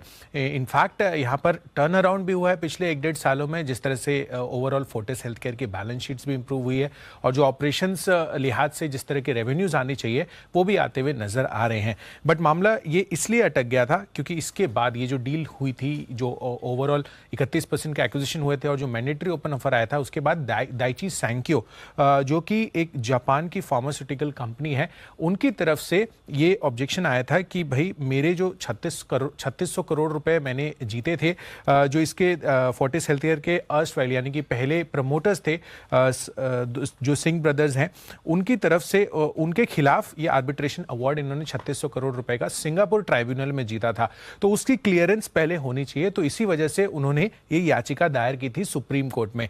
तो ये लगातार 4 साल से मामला चल रहा था और सुप्रीम कोर्ट ने ये फैसला सुना दिया था कि इस पर स्टे होना चाहिए, जो ओपन ऑफर इनकी तरफ से आया है IHH की तरफ से। अब ये स्टे ऑर्डर को लेकर सुनवाई आज सुबह होती हुई दिखी और इस पर सुप्रीम कोर्ट ने अगेन इसको कंटिन्यू करने को क्या है, यानी कि ओपन ऑफर का जो ओवरहैंग है वो अभी भी बरकरार ही रहने वाला है। एंड क्लियरली ये चीज कही गई है कि जो दाइची सैंक्यो की याचिका थी उस पर जो फैसला सुनाया गया है, इसके बाद दिल्ली हाईकोर्ट अब इस पे ओपन ऑफर पर आगे डिसीजन लेने वाला है। यही नहीं, सुप्रीम कोर्ट ने फोरेंसिक ऑडिट का भी जांच करने को कहा है, जो जितने भी ट्रांजैक्शंस हुए हैं फोर्टिस हेल्थ और अन्य बैंक्स और इंस्टीट्यूशंस के बीच में। और साथ साथ सिंह ब्रदर जो कि मलविंदर और शिविंदर सिंह है, उनको 6 महीने की जेल टर्म्स भी बोली गई है। तो डेफिनेटली इस वजह से ये स्टॉक आप देखिए ऑलमोस्ट 20% तक भी लुढ़कता हुआ नजर आए। 20% ऑलमोस्ट लुढ़का है और ऑफ कोर्स बड़ा सेटबैक आया क्योंकि एक होप बन गई थी अनिल जी की लग रहा था कि इस बार फैसला आ जाएगा, सारा मामला क्लियर हो जाएगा और ट्रांजिशन ऑफ मैनेजमेंट जो है और प्रोमोटर से वो बड़ा स्मूथ हो जाएगा, लेकिन ऐसा हुआ नहीं है। लेकिन बात ये कि अभी नहीं हुआ, वक्त लगेगा। लेकिन क्या 265 रुपए में खरीदने लायक हो गया है या अभी इंतजार करना है? राय देनी है जैन साहब को। जैन साहब फोर्टिस हेल्थकेयर बताएं सर। देखिए, मैं तो थोड़ा वेट करने की राय दूंगा। बात सही है कि काफी अच्छी चेंजेस आई हैं और काफी बढ़िया मैनेजमेंट के पास गया और अच्छा एक्शन हुआ था और उसके बाद अब करेक्शन भी है। क्योंकि देखिए ओवरऑल तो देखिए महंगा है ये सेक्टर, पता नहीं इतना महंगा क्यों चलता है। भले अपोलो हॉस्पिटल्स हो या ये सारे स्टॉक्स और कुछ बहुत सस्ते स्टॉक्स भी, जैसे कि हमारे इंद्रप्रस्थ और ये छोटे छोटे, वो अच्छा परफॉर्म भी किया कल तो और काफी दिनों में। बट ओवरऑल देखिए जो डाइची के साथ हुआ और 3600 करोड़ का एपिसोड था वो तभी भी था और आज वापस से ये हुआ है। और एसएमएस और एमएमएस सिंह, मतलब दोनों के जो शॉर्ट फॉर्म्स है एसएमएस और एमएमएस जाने जाते हैं, तो जो भी किया उन्होंने अभी तक भी देखिए उसके जो छींटे हैं अभी तक गिरे हुए हैं, कंपनी निकल नहीं पा रही है। तो मुझे लगता है कि हो सकता है आगे भी अब फॉरेंसिक ऑडिट में और कोई नई चीज आ जाए तो अननेसेसरली बेचारे जो फोर्टिस शेयर होल्डर्स हैं, फोर्टिस के जो रिटेल इन्वेस्टर्स हैं, वो लोग देख ही रहे हैं। तो मेरे हिसाब से जिन्होंने ले रखा बस वो होल्ड करके रखे। फ्रेश बाइंग की अपॉर्चुनिटीज के लिए अभी भी वेट करना चाहिए और क्लैरिटी और क्लैरिफिकेशन आएंगे फॉरेंसिक ऑडिट के बाद। वेट करते हैं, थोड़ी क्लैरिटी आए तो यहाँ पर समझ में आएगा कैसे आपको करना है। बट फोर्टिस हेल्थकेयर इस पर रखनी है आपको नज़र। स्टॉक भी एक्शन में है, 15% फिसलते हुए इस समय दिख रहा है। और भी कई सारे स्टॉक्स हैं जो आपके फोकस में रहने चाहिए। एक्शन जहाँ पर बन रहा है क्योंकि ऊपर से थोड़ा गिरते हुए आपको दिखे हैं कुछ काउंटर्स और वीकनेस आज डेफिनेटली बैंकिंग स्टॉक्स पर है।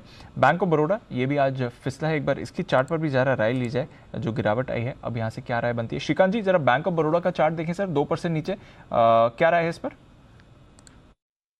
बिल्कुल, तो देखो दिवांशु, यहाँ पे भी एक मल्टीपल टॉप्स बने हैं और जब तक ये स्टॉक 45 के ऊपर नहीं जाता तब तक हमें लगता है कि इसमें भी एक रेंज बाउंड एक्टिविटी देखने मिलेगी। नो डाउट कि इसका आउट परफॉर्मेंस काफी अच्छा था, बट ये स्टॉक में कभी भी एक बड़ा मीनिंगफुल करेक्शन उसने इस पर्टिकुलर रैली में नहीं दिया है। हमें लगता है कि अगर वो एक करेक्शन अगर आता है तकरीबन 127 या 125 के करीब तो इसे लॉन्ग करें, लेकिन करंट लेवल से हमें लगता है कि जब तक 140 के ऊपर ही सस्टेन नहीं होगा तब तक 140 के स्टॉप लॉस के साथ ही इसे शॉर्ट करके चल सकते हैं। तो ये है आपके लिए बैंक ऑफ बड़ौदा, थोड़ा और शॉर्ट करके आप इसे चल सकते हैं। रिकवरी के इसमें आसार नहीं दिख रहे। थोड़ी देर में अनिल जी भी आपको एक कॉल देने के लिए तैयार हो रहे हैं, लेंगे उनसे कल के 2000 की पिक। बट बैंक्स पर रखिए नज़र। बैंक ऑफ बड़ौदा फिसला है, सिटी यूनियन बैंक पर भी आपको गिरावट दिख रही है, इंडसइंड बैंक भी अब नेगेटिव टेरिटरी में आते हुए दिख रहा है। बैंक निफ्टी 500 पॉइंट नीचे, तो जो नितिन जी अभी कह रहे थे खरीद कर चलिए बैंक निफ्टी के पुट, वो ट्रेड आपको काम करते हुए दिख रहा है। बट टाटा केमिकल्स लंबे समय बाद ये काउंटर रेडार पर आया, डेज हाई पर ट्रेड कर रहा है, 4.5% का ब्रेकआउट टाटा केमिकल्स में है। कुणाल जी क्या चल रहा है सर, टाटा केमिकल्स की चार्ट देखें जरा। देखिए जिस तरह का चार्ट स्ट्रक्चर है दीपांशु टाटा केमिकल का, अगर आप चार्ट देखें तो मुझे लगता है कि ओवरऑल स्ट्रक्चर ठीक है और ये स्टॉक काफ़ी लगातार आउट परफॉर्म कर रहा है। 2-3 दिन से हम कुछ सुस्ती देख रहे हैं, लेकिन मुझे लगता है कि जो एक गैप बना था इस स्टॉक में 1000 रुपये के आसपास, उसके बाद इस स्टॉक में एक नया मोमेंटम देखने को मिल रहा है। तो मेरी राय में जिनके पास पोजीशन है बिल्कुल बने रहें और इस स्टॉक में और ऊपर के लेवल्स देखने को मिलेंगे। 1250 रुपए से पहले कोई रेजिस्टेंस चार्ट पर दिखती नहीं। अगर आप फिबोनाची प्रोजेक्शंस करते हैं तो 1250 1265 के लेवल्स आते हुए दिखेंगे। जिनके पास पोजीशन है बिल्कुल निश्चिंत होकर के बने रहें। ओके, तो ये है आपके लिए टाटा केमिकल्स, जहां पर आपको रखनी है नज़र। ये काउंटर एक्शन में है और बढ़िया मूव इस पर आ रही है। जैन साहब, वेल्सपन कॉप, इस पर आपकी राय लेनी थी। 2 दिन पहले हमने मैनेजमेंट से बात भी करी थी और आज हमने खबर भी सबसे पहले बताई कि एबीजी शिपयार्ड के एसेट्स वेल्सपन कॉप खरीद रहा है। करीब करीब 660 करोड़ में ये डील हुई है। और 2 दिन पहले मैनेजमेंट ने ये भी कहा था कि मरीन फैब्रिकेशन के कारोबार में जा रहे हैं। स्टॉक ऑलरेडी अच्छी रैली दिखा चुका है, डबल हो चुका है 6 महीने में। बट क्या राय बनती है सर यहाँ से? देखिए अगेन मुझे समहाउ फंडामेंटल्स कोई बहुत ज्यादा अट्रैक्टिव नहीं लगते हैं। एक तो ऑलरेडी डेट्स है और उसके बाद ये खरीद रहे हैं, तो देखना पड़ेगा किस तरीके से खरीद रहे हैं, क्योंकि डेट इक्विटी रेशियोज को अगर मैं देखता हूं तो मैंने पहले भी मतलब बहुत ज्यादा इस स्टॉक को वैसे रेकमेंड नहीं किया है और मुझे पता नहीं कुछ ना कुछ ऐसा रहा है कि इस स्टॉक को मैं रेकमेंड नहीं कर पाया, क्योंकि रिटर्न नंबर्स मुझे बहुत ज्यादा अट्रैक्टिव नहीं लग रहे हैं।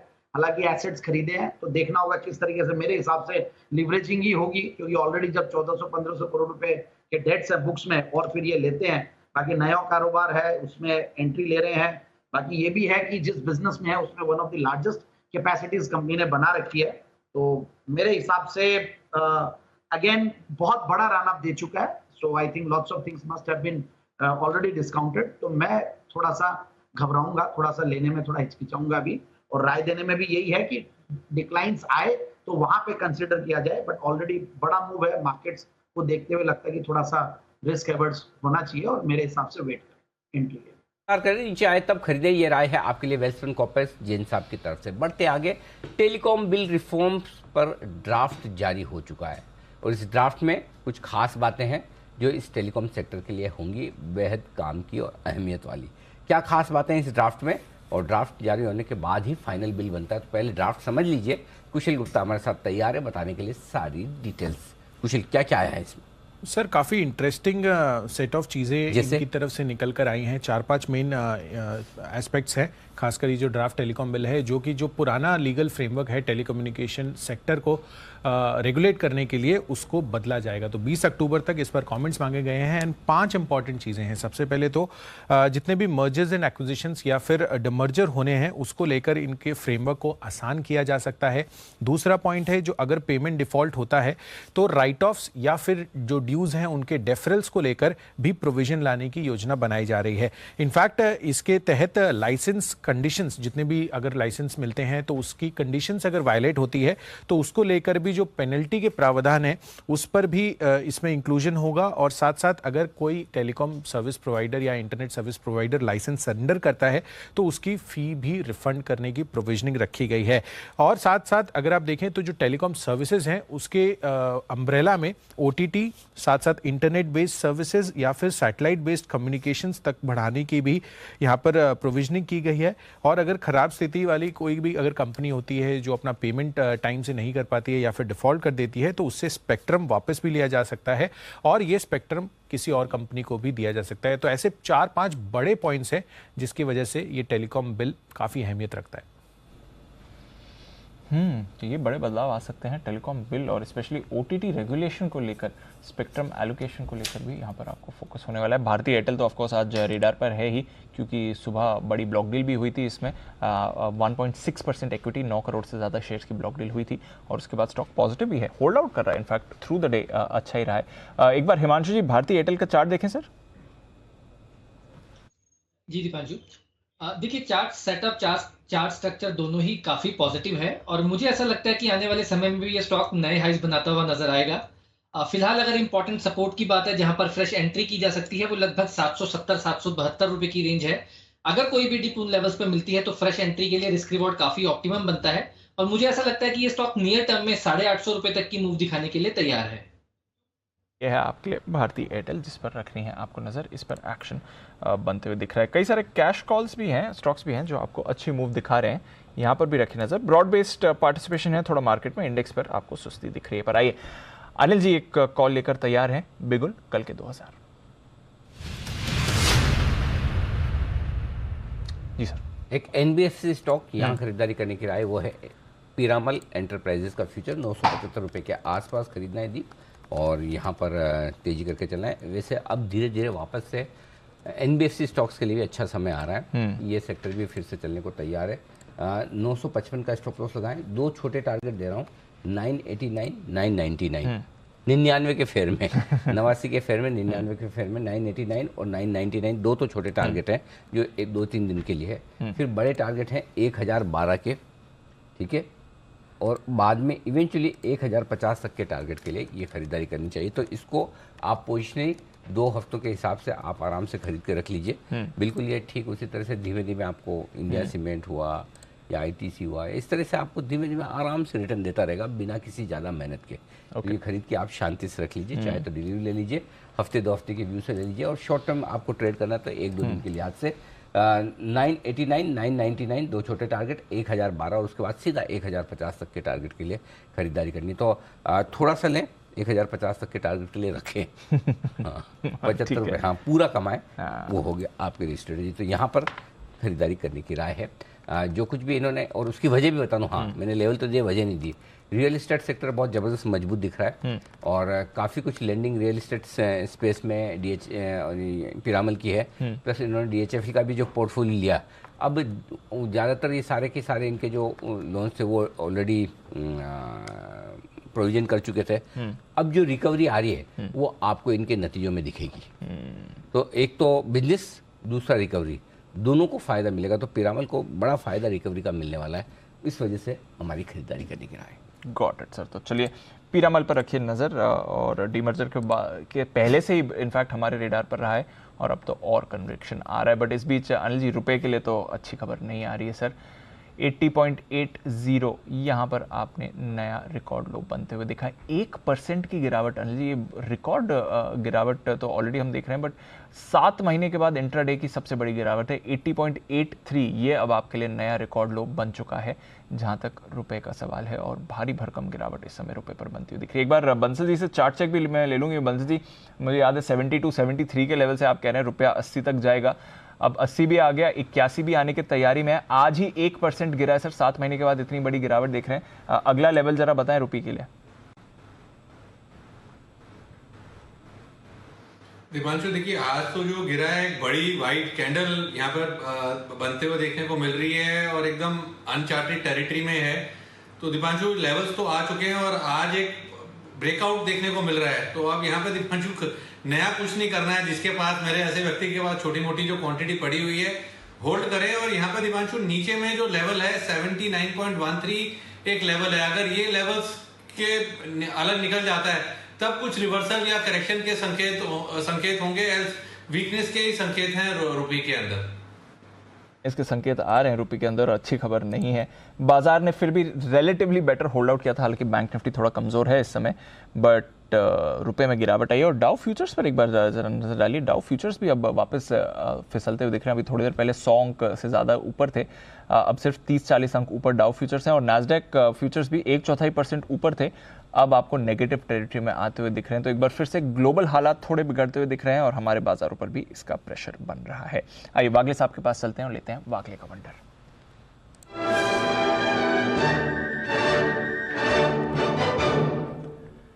बताएं वागले साहब।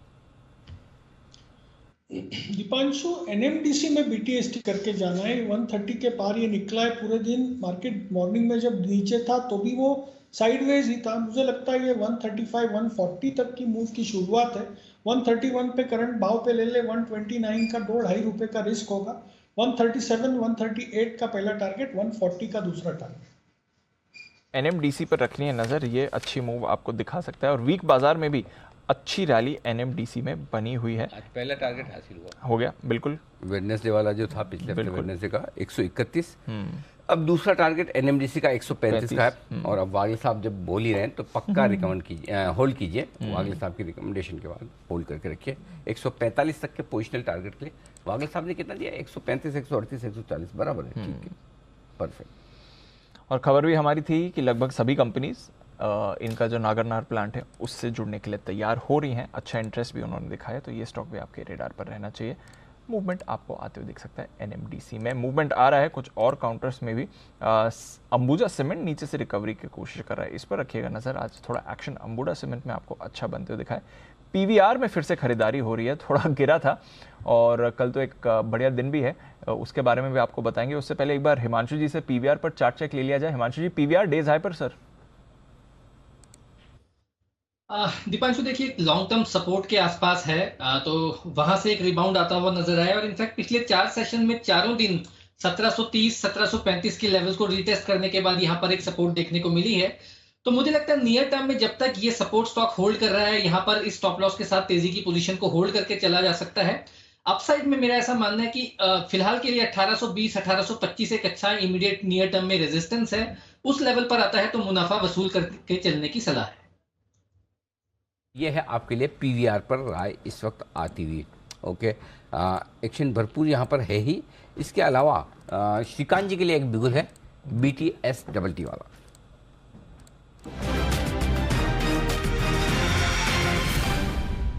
बताएं श्रीकांत जी। जी अनिल जी, अभी हम थोड़ी देर पहले बात कर रहे थे कि जो इंडियन करेंसी है वो और डेप्रिशिएट हुई है और तकरीबन 81 के करीब आ चुकी है। बट हमने ये देखा है कि अगर इंडियन रुपी अगर और भी डेप्रिशिएट अगर होती है या तो अगर इसी पर्टिकुलर ट्रेंड में अगर रहती है तो उसका सबसे बड़ा बेनिफिट जो मिलता है वो मिड कैप आईटी कंपनीज को मिलता है। लार्ज कैप आईटी कंपनीज में क्या होता है कि वो लोग हमेशा उनके एक्सपोजर को या तो उनके ऑर्डर्स को या तो उनके कॉन्ट्रैक्ट्स को वो हेज करते रहते हैं, लेकिन मिड कैप आईटी कंपनीज में उसका बेनिफिट जरूर देखने मिलता है। तो हमें लगता है कि यहाँ पे कुछ एक मिड कैप आईटी कंपनीज के ऊपर फोकस करना चाहिए और वहां पे अगर तेजी की अगर इंडिकेशंस अगर आ रहे हैं तो वहां पे हमें कुछ लॉन्ग की पोजीशन बिल्कुल बनानी चाहिए। हमें लगता है कि कोफोर्ज ये एक स्टॉक ऐसा है कि जिसे लॉन्ग करके चल सकते हैं। लगभग 3400 के करीब आ चुका है। स्टॉक ने काफी बढ़िया एक डबल बॉटम फॉर्मेशन का एक पैटर्न बनाया है डेली बेसिस पे और 3400 के करीब अगर मैं लॉन्ग करता हूं तो यहाँ पे मेरे स्टॉप लॉस रहेंगे 3350 के। मैं 50 पॉइंट का एक स्टॉप लॉस रखूंगा, लेकिन अगर इसे डबल बॉटम को वैलिडेट करना है तो ये 4000 के करीब जा सकता है, जो काफी लंबा टारगेट है। हमें उतने टारगेट्स के लिए प्ले नहीं करना है। हमें लगता है कि ये स्टॉक कम से कम 3600 के लेवल्स दिखा सकता है। तो कोफोर्ज को लॉन्ग करके चले, 3350 का स्टॉप लॉस और टारगेट्स रहेंगे 3600 के। 3600 तक के टारगेट के लिए कोफोर्ज पर रखनी है आपको नजर। मिड कैप आईटी पर रखी नजर, जैसे श्रीकांत जी कह रहे हैं। लार्ज कैप आईटी अभी भी थोड़ी सुस्ती दिखा रहा है, बट मिड कैप आईटी में एक्शन बन रहा है। रुपया भी रिकॉर्ड निचले स्तर पर है। एक और स्पेस जहां पर एक्शन है और एक स्टॉक जिस पर हमने सुबह बात भी करी थी, एप्टिस वैल्यू फाइनेंस। जैन साहब जरा इसको देखें, हाउसिंग फाइनेंस की कंपनी है और सिटी की एक बड़ी कन्विक्शन वाली रिपोर्ट आई थी। इनफैक्ट सिटी कह रहा है कि आगे जाकर बहुत बढ़िया गेन्स इसमें आ सकती हैं। अच्छे टारगेट्स भी दिए हैं, 5.5% ऊपर भी है। ट्रैक करते हैं सर इस पर? नहीं, बिल्कुल आईपीओ आया था और जबरदस्त कंपनी है, साउथ इंडिया बेस्ड, उसमें कोई दो राय नहीं है। और वैल्यूएशंस के लिहाज से भी अगर हम देखें तो थोड़ा जरूर महंगे साइड में है, क्योंकि 5, 5.5 का price to book value multiple है, ये देखना भी जरूरी है। बट यस, साउथ इंडिया में बहुत जबरदस्त चल रहा है, और वैसे हम राजस्थान में देखते हैं तो एक कंपनी है आवास, कहीं ना कहीं काफी बार इंडस्ट्री सर्किट्स में बात होती है तो आवास के साथ कंपेयर किया जाता है, तो वहां पे भी वैल्यूएशन वैसे बहुत हाई चल रहे हैं। तो ये कंपनियों की ग्रोथ भी जबरदस्त, और हाउसिंग फाइनेंस, जैसा कि अभी अनिल जी भी पीएल की जब बात कर रहे थे, तो रियल एस्टेट में जो तेजी है और हाउसिंग फाइनेंस सेक्टर उसका बहुत बड़ा बेनिफिशियरी होने वाला है, इसमें कोई दो राय नहीं है। तो मेरे हिसाब से करेक्शन भी ऊपर के लेवल से अच्छा हुआ है, और एक ऐसी बड़ी अगर दिग्गज फर्म से अगर कोई रिपोर्ट आती है तो उससे बाउंस होना तो लाजमी है। तो मेरे हिसाब से स्टॉक को जिन्होंने ले रखा है वो होल्ड तो करके रखे ही, 350 के लेवल्स ऊपर दिखेंगे, 360 375 तक भी, और बाकी डाउनसाइड मुझे अगर आती है कहीं भी अगर 280 से लेकर 300 के रेंज में, बिल्कुल स्टॉक को लेना चाहिए, कहीं भी कोई दिक्कत नहीं लगती है मेरे हिसाब से। It's a fantastic story. बिल्कुल, तो ये स्टॉक है जबरदस्त एक्शन में। आइए कैश का ऑप्शन जय ठक्कर।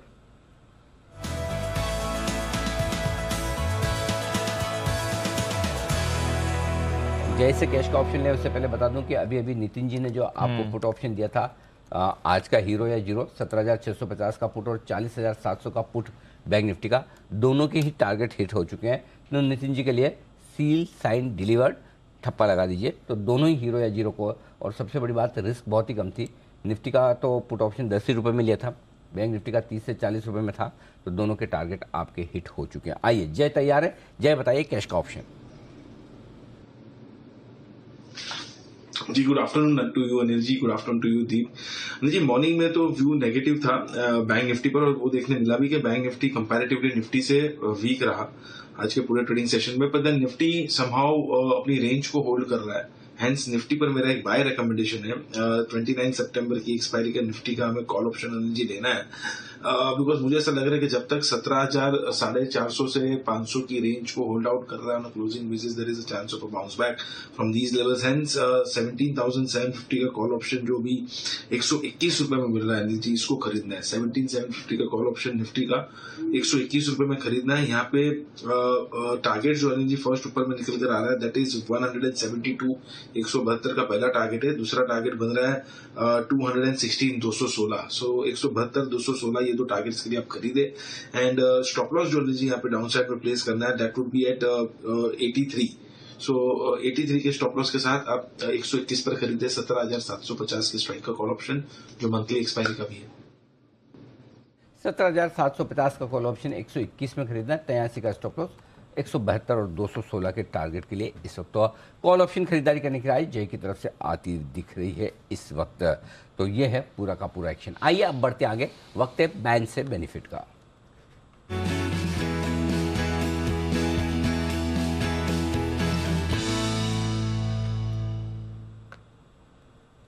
आशीष कितने स्टॉक है अभी? 6 है। खाली अंबुजा बाहर आया था, राइट? अंबुजा नहीं आया सर, इंडिया बुल्स आया था। अंबुजा तो है, अंबुजा तो अभी भी है। बताएं अंबुजा निकलेगा भी नहीं आज, क्योंकि अभी भी 91-92% है। किसी के चांस? पीवीआर पीवीआर 79.33% हो गया, 80% से नीचे आ गया है। एस्कॉच को देखिए तो 80.3% है, बॉर्डर लाइन पर है। पॉसिबिलिटी कि एस्कॉच भी जो है बैन से बाहर आ जाए। इसके अलावा अगर आप देखें तो फ्रेश एंट्री होगी पीएनबी की। सर ये नाम थोड़ा सरप्राइजिंग है, यहाँ पर धीरे धीरे लगातार पोजीशंस बढ़ती जा रही थी, अभी करीब 102% हो गई है मार्केट वाइड पोजीशन लिमिट, 95% के ऊपर है। पीएनबी बैन में आ जाएगा, पीवीआर और एस्कॉच बैन से बाहर आएंगे। पीवीआर एस्कॉच बैन से बाहर 2 बार, और पीएनबी तो कल मिलेंगे 5। ट्रैक करना मुश्किल हो गया रोज के लिए, गिनती ध्यान रखनी पड़ती है ना। तो क्या है यहीं पे हाथों घर जाके याद करें, उससे बढ़िया आशीष के साथ यही याद कर ले। तो 5 स्टॉक्स रहेंगे बैन में। पहली बार ऐसा देखा कि कोई एफएनओ के स्टॉक्स पर भी एएसएम लागू हुआ है अंबुजा सीमेंट पे। हाँ, एडिशनल सर्विलेंस मैकेनिज्म में डाला गया है। पहले कभी हुआ है ना सर? मुझे तो याद नहीं आता। जैन साहब आपको याद आता है पहले कभी कोई एफएनओ स्टॉक पर भी एएसएम आया हो? एएसएम तो याद नहीं आ रहा, बट कुछ मार्जिन ऐसे ऐसे लगी थी। मुझे याद है स्टार पे, स्ट्राइड्स आर्कोलैब पे, जो कि शायद 100% के लगभग ही हो गई थी, और एक बार शायद टाटा मोटर्स में भी ऐसा हुआ है। तो मार्जिन बहुत हेवी लगी हुई है, सौदे के ऊपर पूरा सौदे जितना ही।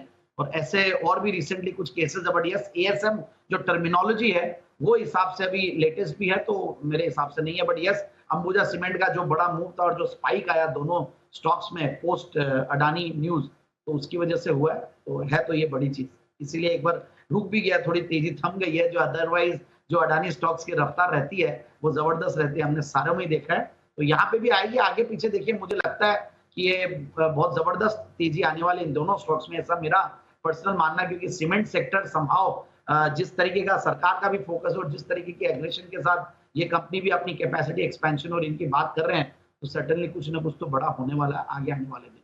तो इसकी वजह से, एएसएम की वजह से कोई करेक्शन आती है और आएगी लाजमी है, तो नीचे लेने की कोशिश करनी चाहिए स्टैगर्ड वे में, not in FNO, in cash markets.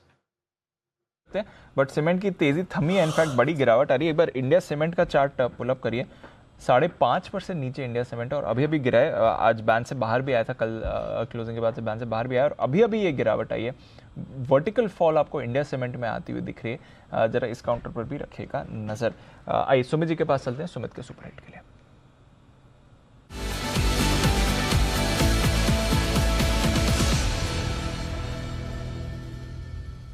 बताएं Sumit ji.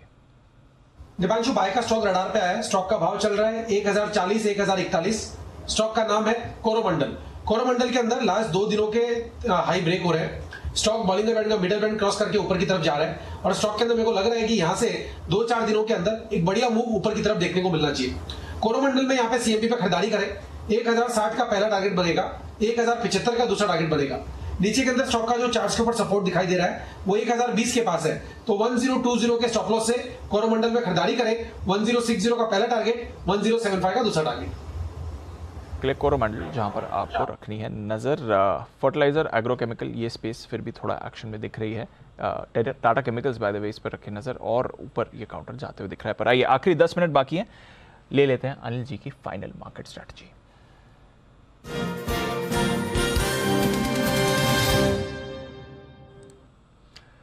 Dow futures almost सारी गेंस गिव अप कर चुका है सर, 20-25 पॉइंट ही ऊपर है, तो शार्प रिवर्सल डाउ फ्यूचर्स में हमने देखा है। नास्डैक फ्यूचर्स अब वेल इनटू नेगेटिव टेरिटरी आ गए हैं। यूरोप के बाजार थोड़ा फिसले हैं, यूके की पॉलिसी आने वाली है। डॉलर इंडेक्स थोड़ा ऊपर से गिरा है, बट रुपया उसी समय रिकॉर्ड लो पर जाते हुए दिखा है।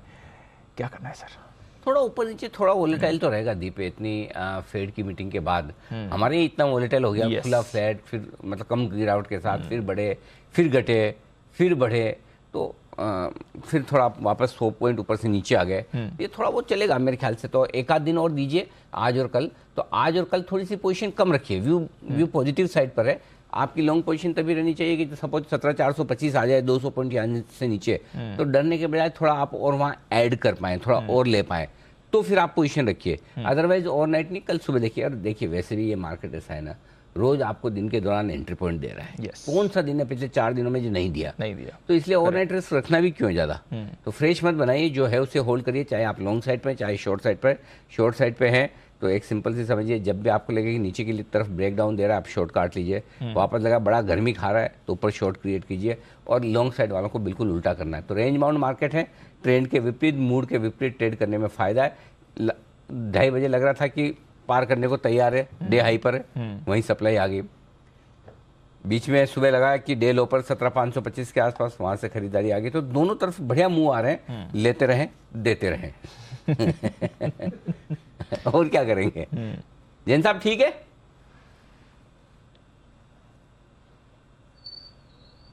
जैन साहब को लगता होगा कि मेरा तो हो गया अभी, आज का डन फॉर द डे। चलिए कोई बात नहीं। ओके चलिए, आइए बिगुल हिमांशु जी के लिए, हिटमैन हिमांशु।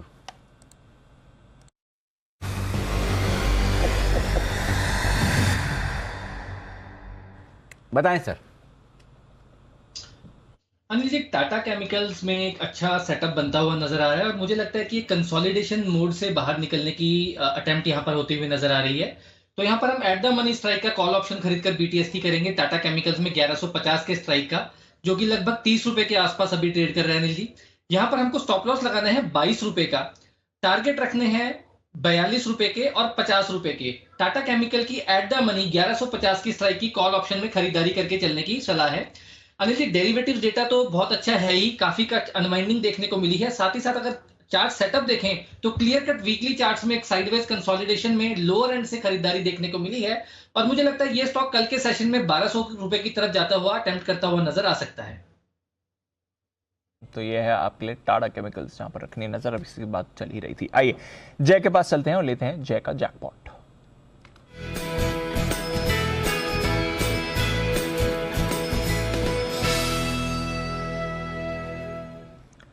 बताएं जय। दीप, एफएमसीजी तो अच्छा कर ही रहे। कल एचयूएल रिकमेंड किया था, मैरिको किया, जो भी अच्छा कर ही रहा है। सो एफएमसीजी में अच्छा मूव देखने ऑलरेडी मिल रहा है। बट देन मुझे अब लग रहा है कि पेंट सेगमेंट भी अच्छा कर रहा है एंड एशियन पेंट्स उसमें से यहाँ अच्छा लग रहा है मुझे। 3450 का आप कॉल ऑप्शन खरीदिए, अभी 5440 पर मिल रहा है। सो 54 से लेके 56 की रेंज में आप खरीदें यहाँ पे। एंड रिस्क रिवॉर्ड बहुत ही अच्छा है, बिकॉज यहाँ पे जो आपका स्टॉप लॉस बनेगा नीचे में वो है 38 रुपए का। सो करीब 55 रुपए का आपका बाइंग एवरेज होगा। एंड ऊपर में जो टारगेट निकल कर आ रहा है इसके, first target would be 78 and second target will be 92। So 78 and 92 ये तो टारगेट्स के लिए आप खरीदे।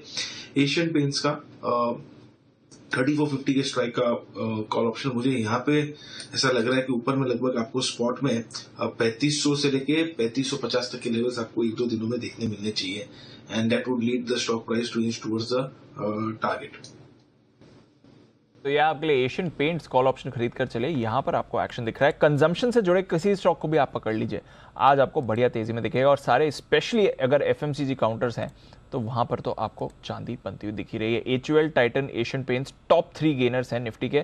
ब्रिटानिया, आईटीसी ज्यादा दूर नहीं है इस समय। और सुबह से ये सेक्टर आपको नजर आ भी रहते कल भी और आज भी। लेकिन एक और सेक्टर जो बजिंग है वो है एनबीएफसी कंपनियों का, जिसका जिक्र अभी हम कर भी रहते हैं। और ऐसी ही एक एनबीएफसी पर एक दमदार ब्रोकरेज ने निकाली है शानदार रिपोर्ट। कौन सी एनबीएफसी है, कौन सी ब्रोकरेज है और क्या है रिपोर्ट और क्या है टारगेट, सब कुछ बताएंगे वरुण। डेफिनेटली अनिल जी, तो स्टॉक का नाम है एप्टेस वैल्यू। और सिटी को इसमें काफ़ी वैल्यू दिखती है। सिटी कह रहा है कि काफ़ी अच्छी कंपनी है और यहाँ पे आपको खरीदारी करना है। इनिशिएट किया इन्होंने कवरेज, खरीदारी की सलाह दी और 425 के टारगेट जो है वो इन्होंने एप्टेस वैल्यू पे दिए हैं। बेसिकली इनका कहना है कि अफोर्डेबल हाउसिंग सेगमेंट जो मार्केट है उसमें ये कंपनी मार्केट लीडर है, खासकर साउथ इंडियन मार्केट में कंपनी काम करती है और ये सेक्टर जो है उसमें ग्रोथ की अपार संभावनाएं हैं, जिसका फायदा जो है एप्टेस वैल्यू को मिल सकता है। कंपनी की कुल एयूएम में से करीब 70-71% जो है वो नौकरी पेशा लोग जो है वहाँ से इनकी ओवरऑल जो लोन बुक है वो निकल के आती है और उस लोन बुक में आगे चल के काफ़ी बेहतरीन ग्रोथ आपको देखने मिल सकती है। FY 22 से 24 तक एयूएम ग्रोथ जो है और साथ ही साथ मुनाफे में करीब 29 से 30% के आसपास की साल दर साल आपको ग्रोथ देखने मिलेगी, ये सिटी का कहना है। रिटर्न ऑन एसेट जो है करीब 7.4% के आसपास है, यहाँ ये स्थिर रहने का अनुमान लगाया जा रहा है। No doubt net interest margin थोड़े गिर सकते हैं, लेकिन ये across sector net interest margin जो है उसमें गिरावट हो सकती है। लेकिन ओवरऑल डिमांड जो है लोन की खासकर वो इस कंपनी के लिए काफ़ी बेहतर रहने वाली है और ग्रॉस एनपीए की सिचुएशन जो है वो काफ़ी अच्छे रहने वाली है, खासकर क्योंकि जिस सेगमेंट को ये केटर करते हैं उस सेगमेंट में एनपीए ज़्यादा होते नहीं हैं। इसके लिए कहीं ना कहीं इस कंपनी को फायदा मिलेगा। नॉन सैलरीड कस्टमर सेगमेंट जो है उसको भी ये कंपनी ग्रो कर रही है तो उसका फायदा भी कंपनी को मिलेगा और काफ़ी सारे और ट्रिगर्स है जिसका फायदा कंपनी को मिलेगा। साथ ही साथ 425 के आसपास का लक्ष्य देने का एक कारण ये भी है क्योंकि बाकी जो इस कंपनी के पीयर्स है जैसे कि आवास देख लीजिए या फिर होम फर्स्ट फाइनेंस देख लीजिए, इस कंपनी से वैल्यूएशन में थोड़े महंगे ट्रेड करते हैं। उनके हिसाब से उनके लिहाज से ये कंपनी जो है अभी भी थोड़े बहुत नीचे ट्रेड कर रही है, डिस्काउंट पे ट्रेड कर रही है, तो ये भी एक कारण है इस पर कवरेज इनिशिएट करना। तो सस्ता है ये स्टॉक, सस्ता है, अच्छा बिजनेस है, अच्छा और सिटी को पसंद है। हाँ चलिए ये है आपके लिए राय। एप्टेस पे अभी तो हमने बात की थी जैन साहब से। जैन साहब ने राय, जैन साहब ने क्या बोला था मैं भूल गया। पसंद है जैन साहब पसंद है ना। अभी फिर से सिटी की रिपोर्ट सुनने के बाद ज्यादा पसंद आया? नहीं बिल्कुल, ये मैंने सुन लिया था और बेसिकली काफी मैंने आवास के साथ ही इसको कंपेयर किया था और ये स्टॉक बढ़िया चलेगा और होम फर्स्ट भी गजब कर ही रहा है। सो ओवरऑल मुझे लगता है ये सेक्टर में बहुत जबरदस्त ग्रोथ है और आगे भी आने वाले दिनों में जिस तरीके से एसेट क्वालिटी का दूध, पानी का पानी और पोस्ट कोरोना, तो ये पूरे सेक्टर को बहुत फायदा होने वाला है और ये लोग अलग ही तरीके की ग्रोथ ला रहे हैं सारे के सारे। भले आवास हो, इसको मैं बहुत नजदीकी से देखता हूँ क्योंकि राजस्थान में हमको दिखती है और एप्टेस वैल्यू साउथ में दिखती है। साउथ में जबरदस्त एग्रेसिव प्लेयर है एंड 58% की कैगर वाली कंपनी है, तो मुझे लगता है कि बहुत जबरदस्त करने वाली है। सो बिल्कुल इन लेवल्स पे लीजिए, करेक्टेड लेवल्स है और ऊपर के लेवल्स बढ़िया है। 400, 425 जो बोले हैं ये भी अचीव होगा और मैंने 280 से 300 का रेंज बोला जहां पे एक अच्छा एक्यूमुलेशन किया जा सकता है। ओके, तो ये है आपके लिए एप्टेस जिस पर आपको रखनी है नजर। एक्शन में आ रहा है ये काउंटर, और हमारा भी आईपीओ के समय राय यही थी कि लॉन्ग टर्म के लिए पैसा लगाइए। आज आपको ब्रोकरेज का भी यही भरोसा देख रहे हैं। आइए फिर क्लोजिंग की तरफ चलते हैं। वीकली एक्सपायरी का मौका है, और जो वॉलेटिलिटी एक्सपायरी डे पर होनी थी वो पूरी तरह से आपने देखी है। सुस्त शुरुआत, अच्छी रिकवरी, भारी गिरावट, अच्छी रिकवरी और एंड में फिर से मुनाफा वसूली। अच्छी बात है कि 17,600 आप होल्ड करेंगे क्लोजिंग पर। बैंक निफ्टी 40,600 के करीब क्लोज होने के लिए तैयार है। बैंक्स आज ज्यादा कमजोर रहे हैं, निफ्टी फिर भी रिलेटिवली बेटर रहा, और कंजम्पशन एफएमसीजी इसी ने बाजार को संभाला है। HUL, Titan, Asian Paints, Britannia, ITC, इन सभी में अच्छी खरीदारी देखी है। ऑटोज फिर से मोमेंटम में थे, आइशर लाइफ हाइपर है ही, मारुति सुजुकी इसमें आपने खरीदारी देखी। टाटा मोटर्स और एमएनएम में भी अच्छा एक्शन रहा। डॉक्टर रेड्डी, सन फार्मा, डिफेंसिव्स भी फोकस में है। रुपए की गिरावट से एक्सपोर्टर्स एनीवे फोकस में हैं ही। भारतीय एयरटेल बड़ी ब्लॉक डील आज इसमें सुबह हुई थी, 9 करोड़ से ज्यादा शेयर्स की। Apollo hospitals, Bajaj finance, UPL और ग्रासिम भी कुछ और काउंटर्स हैं जहां पर खरीदारी रही। पावर ग्रिड 3% नीचे, एचडीएफसी बैंक 2% नीचे था। बैंक निफ्टी और निफ्टी दोनों में वीकनेस यहां से आई है। Axis bank, HDFC limited, Kotak bank, ICICI bank यहां पर कमजोरी रही। रिलायंस इंडस्ट्रीज करीब 1% नीचे था। इन्फी, टेक महिंद्रा, टीसीएस में भी आपने सुस्ती देखी है। वायदा कारोबार की तरफ आइए, कई सारे स्टॉक्स यहां पर भी बजिंग थे। 6% ऊपर था मेट्रोपोलिस, टाटा केमिकल्स 5.5% ऊपर, पेज इंडस्ट्रीज एक और लाइफ है, इसने बनाया 4% की तेजी। ग्रैन्यूल्स लगातार तीसरे दिन इसमें पॉजिटिव एक्शन रहा। इंडियन होटल्स सुबह से ही बजिंग रहा। Escorts, Dabur, Sun TV, Piramal, Berger Paints, Jubilant Food, Aarti Industries बढ़िया खरीदारी इन सभी काउंटर्स में आपने बनते हुए देखी। गिरावट, इंडिया सीमेंट 5.5% ऊपर, और बल्क ऑफ सेलिंग आखिरी 15 मिनट में आई है। थ्रू द डे फिर भी ये रिलेटिवली होल्ड आउट कर रहा था, आखिरी 15 मिनट में भारी गिरावट इस पर रही। मुथूट फाइनेंस यहाँ पर कमजोरी दिखी। मिड कैप बैंक्स की बात करें तो bank of Baroda, Canara bank, PNB ये सारे आपको फिसलते हुए दिखे। कैनफिन होम्स पर भी दबाव था। इसके साथ ही गिरावट आपने देखी है सिटी यूनियन बैंक पर। अंबुजा सीमेंट यहाँ पर वीकनेस रही। यूनाइटेड ब्रूरीज कमजोरी के साथ ट्रेड करता हो। Vodafone, Honeywell Automation, Manappuram, Crompton, UltraTech, Shriram Transport Finance, Indus Towers और साथ ही औरो फार्मा। हालांकि औरो फार्मा के लिए खबर अच्छी आई थी, इनके यूएस के प्लांट को ऑल क्लियर मिल गया यूएस एफडीए की तरफ से। लुपिन के लिए भी अभी थोड़ी देर पहले अच्छी खबर आई थी, इनकी एक दवा को अप्रूवल मिल गया। $50 करोड़ की सालाना सेल है जिसकी यूएस में। फोर्टिस हेल्थकेयर, सुप्रीम कोर्ट के फैसले के बाद 15% टूटा है ये काउंटर, इस पर भी रखेगा नजर। स्पाइस जेट लगातार दूसरे दिन बड़ी गिरावट, नेगेटिव खबर जो इसके लिए आ ही रही है। केपीआईटी टेक, गोल्डमैन सैक्स ने 900 का टारगेट दिया है, एक ही दिन में 11% की छलांग ये काउंटर लगाता हुआ, और सिद्धार्थ जी का सुपरसेट का टारगेट भी हिट हुआ। Mahindra Logistics, Borosil Renewables, Shree Renuka Sugar, CAMS, Anupam Rasayan, Metro brands, GMM फॉडलर और वरुण बेवरेजेस कुछ और काउंटर्स जहां पर आपने खरीदारी देखी। बट फाइनल क्लोजिंग फिगर आने की तैयारी में अनिल जी। प्रोविजनल बेसिस पर करीब 80 अंक नीचे निफ्टी बंद हो रहा है 640 के लेवल पर, और 550 अंक नीचे बैंक निफ्टी बंद हो रहा है 40,640 के लेवल पर। वीकली एक्सपायरी और फेड का एक्शन दोनों का इम्पैक्ट। समाचार समाप्ति की घोषणा और फाइनल क्लोजिंग इसके आसपास ये हल्की नीचे ही आएगी। बैंक निफ्टी में 17,625 के आसपास आनी चाहिए, दीप थोड़ी सी 10-15 पॉइंट नीचे आनी चाहिए ऐसा लग रहा है, और बैंक निफ्टी में लगभग इन्हीं लेवल के आसपास आने की संभावना। आइए बढ़ते हैं आगे, और हर बार की तरह इस गुरुवार भी आपका पसंदीदा शो बात दुनिया की। देखो सारे एक्सपर्ट अलर्ट मोड में आ गए। बात दुनिया की कहते ही सबके कान खड़े हो जाते हैं, आंखें खुल जाती है और चेहरे टीवी स्क्रीन पर। बस जब ये सब कुछ हो ही चुका है तो आइए पहले झलक देख लीजिए। ईरान में क्यों हो रही है एंटी हिजाब वाली क्रांति? आ गई हवा में उड़ने वाली दुनिया की पहली इलेक्ट्रिक बाइक। इंडोनेशियाई कैफे की उल्टे कप वाली कॉफी। जानिए जापान में लोग क्यों कर रहे हैं अपनी ही मौत की तैयारी। पेरिस में बिल्लियों का आलीशान होटल।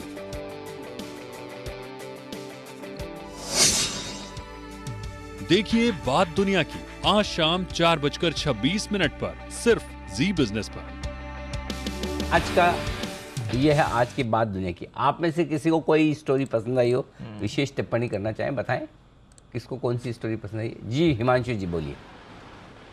अनिल जी, ये उड़ने वाली कार का कॉन्सेप्ट बहुत अच्छा है। जिस हिसाब से ट्रैफिक हो गया है ना आजकल मेट्रो सिटीज में, तो मुझे लगता है वो कुछ इंटरेस्टिंग चीज है। उड़ने वाली कार नहीं, बाइक है ये। बाइक है, और आप इसमें सवारियां बिठा के नहीं जा पाओगे। ज्यादा से ज्यादा पीछे एक और को किसी को बिठा लो। आप इसको जो टैक्सी की तरह चलाओगे 4-5 को बिठा के, ऐसा नहीं हो पाएगा। हिमांशु जी अनिल जी ऑफिस आने जाने में तो आराम हो जाएगा।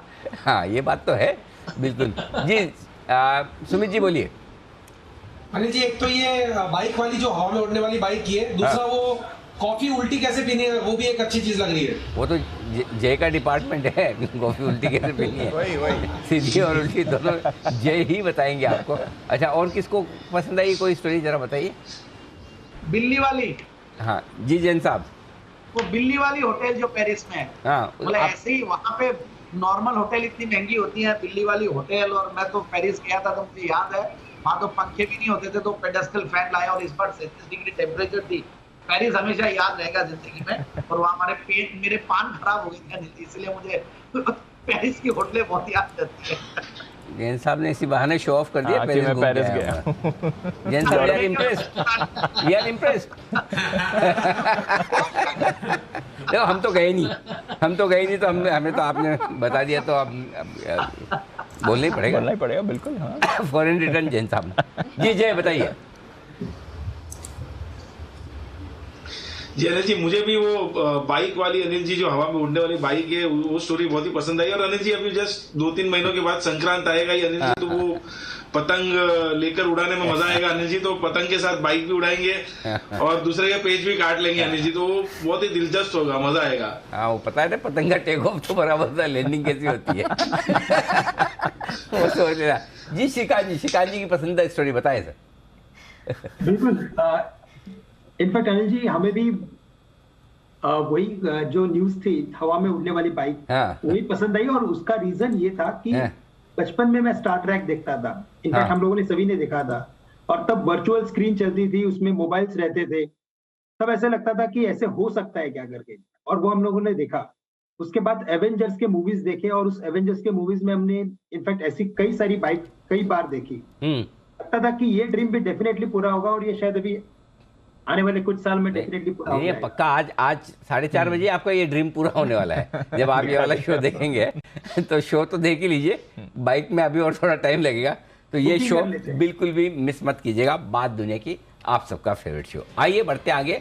भारत को डायबिटीज की कैपिटल कहा जाता है। सुनने में तो लगता है अजीब, लेकिन है ये सच, क्योंकि डायबिटीज को लेकर हेल्थ जर्नल द लेसेंट की एक रिपोर्ट आई है, उसने चिंताएं बढ़ाई है। टाइप 1 वाली जो डायबिटीज है, उससे दुनिया का हर एक 5वां बच्चा, या जो कह सकते हैं कि टीनेजर टाइप के जो बच्चे हैं जो पीड़ित हैं, उसमें 5 में से 1 इंडियन है। हाँ, तो इंडिया में जो बच्चे हैं उनको ये टाइप 1 वाली डायबिटीज काफ़ी हो रही है। इसी पर हम आज करेंगे बातचीत की, क्यों बढ़ रही है, क्या खतरे हैं और कैसे निपटा जाए। डॉक्टर अनूप मिश्रा होंगे हमारे साथ, जाने माने डायबिटीज एक्सपर्ट फोर्टिस से। डॉक्टर मुकेश मेहरा होंगे, director internal medicine max health care के। और पूजा बंगा जी होंगी, जानी मानी न्यूट्रिशिस्ट और लाइफस्टाइल एक्सपर्ट। ये हमें बताएंगी शुगर टाइप 1 की टेंशन। 5:56 का ये हमारा शो। इसके बाद है बुलियन मार्केट में आप अपने निवेश को कैसे बनाएं बेहतर। हेजिंग आपके लिए बुलियन मार्केट में कितनी बड़ी मदद कर सकता है, और ऑप्शन के जरिए आप कैसे करें हेजिंग। इसी पर जी बिजनेस MCX IPF 24 सितंबर 24 यानी परसों, परसों 24 सितंबर परसों मुंबई में लेकर आ रहा है आपके लिए कमोडिटी गुरुकुल। और आप भी अगर इस कार्यक्रम का हिस्सा बनना चाहें तो रजिस्टर करने के लिए हमें एक SMS भेज दीजिए, और SMS भेजिए, लिखिएगा उसमें ZB, जी बिजनेस का शॉर्ट फॉर्म, एक स्पेस दीजिए, अपना नाम लिख लीजिए। अपने शहर का लिख दें तो भी ठीक, नहीं लिखे तो मैं कोई फ़र्क नहीं पड़ता, आप ही आ रहे हैं, हम तो मुंबई में ही हैं। हाँ, कहाँ भेजना ये नोट कर लीजिए, 57575 57575 इस पर भेज दीजिएगा, आपका रजिस्ट्रेशन हो जाएगा। फिर आ जाएगा परसों शाम को आप इस प्रोग्राम में। रिकॉर्ड स्तर पर पहुंचा है रुपया, और ये रिकॉर्ड स्तर है नीचे का।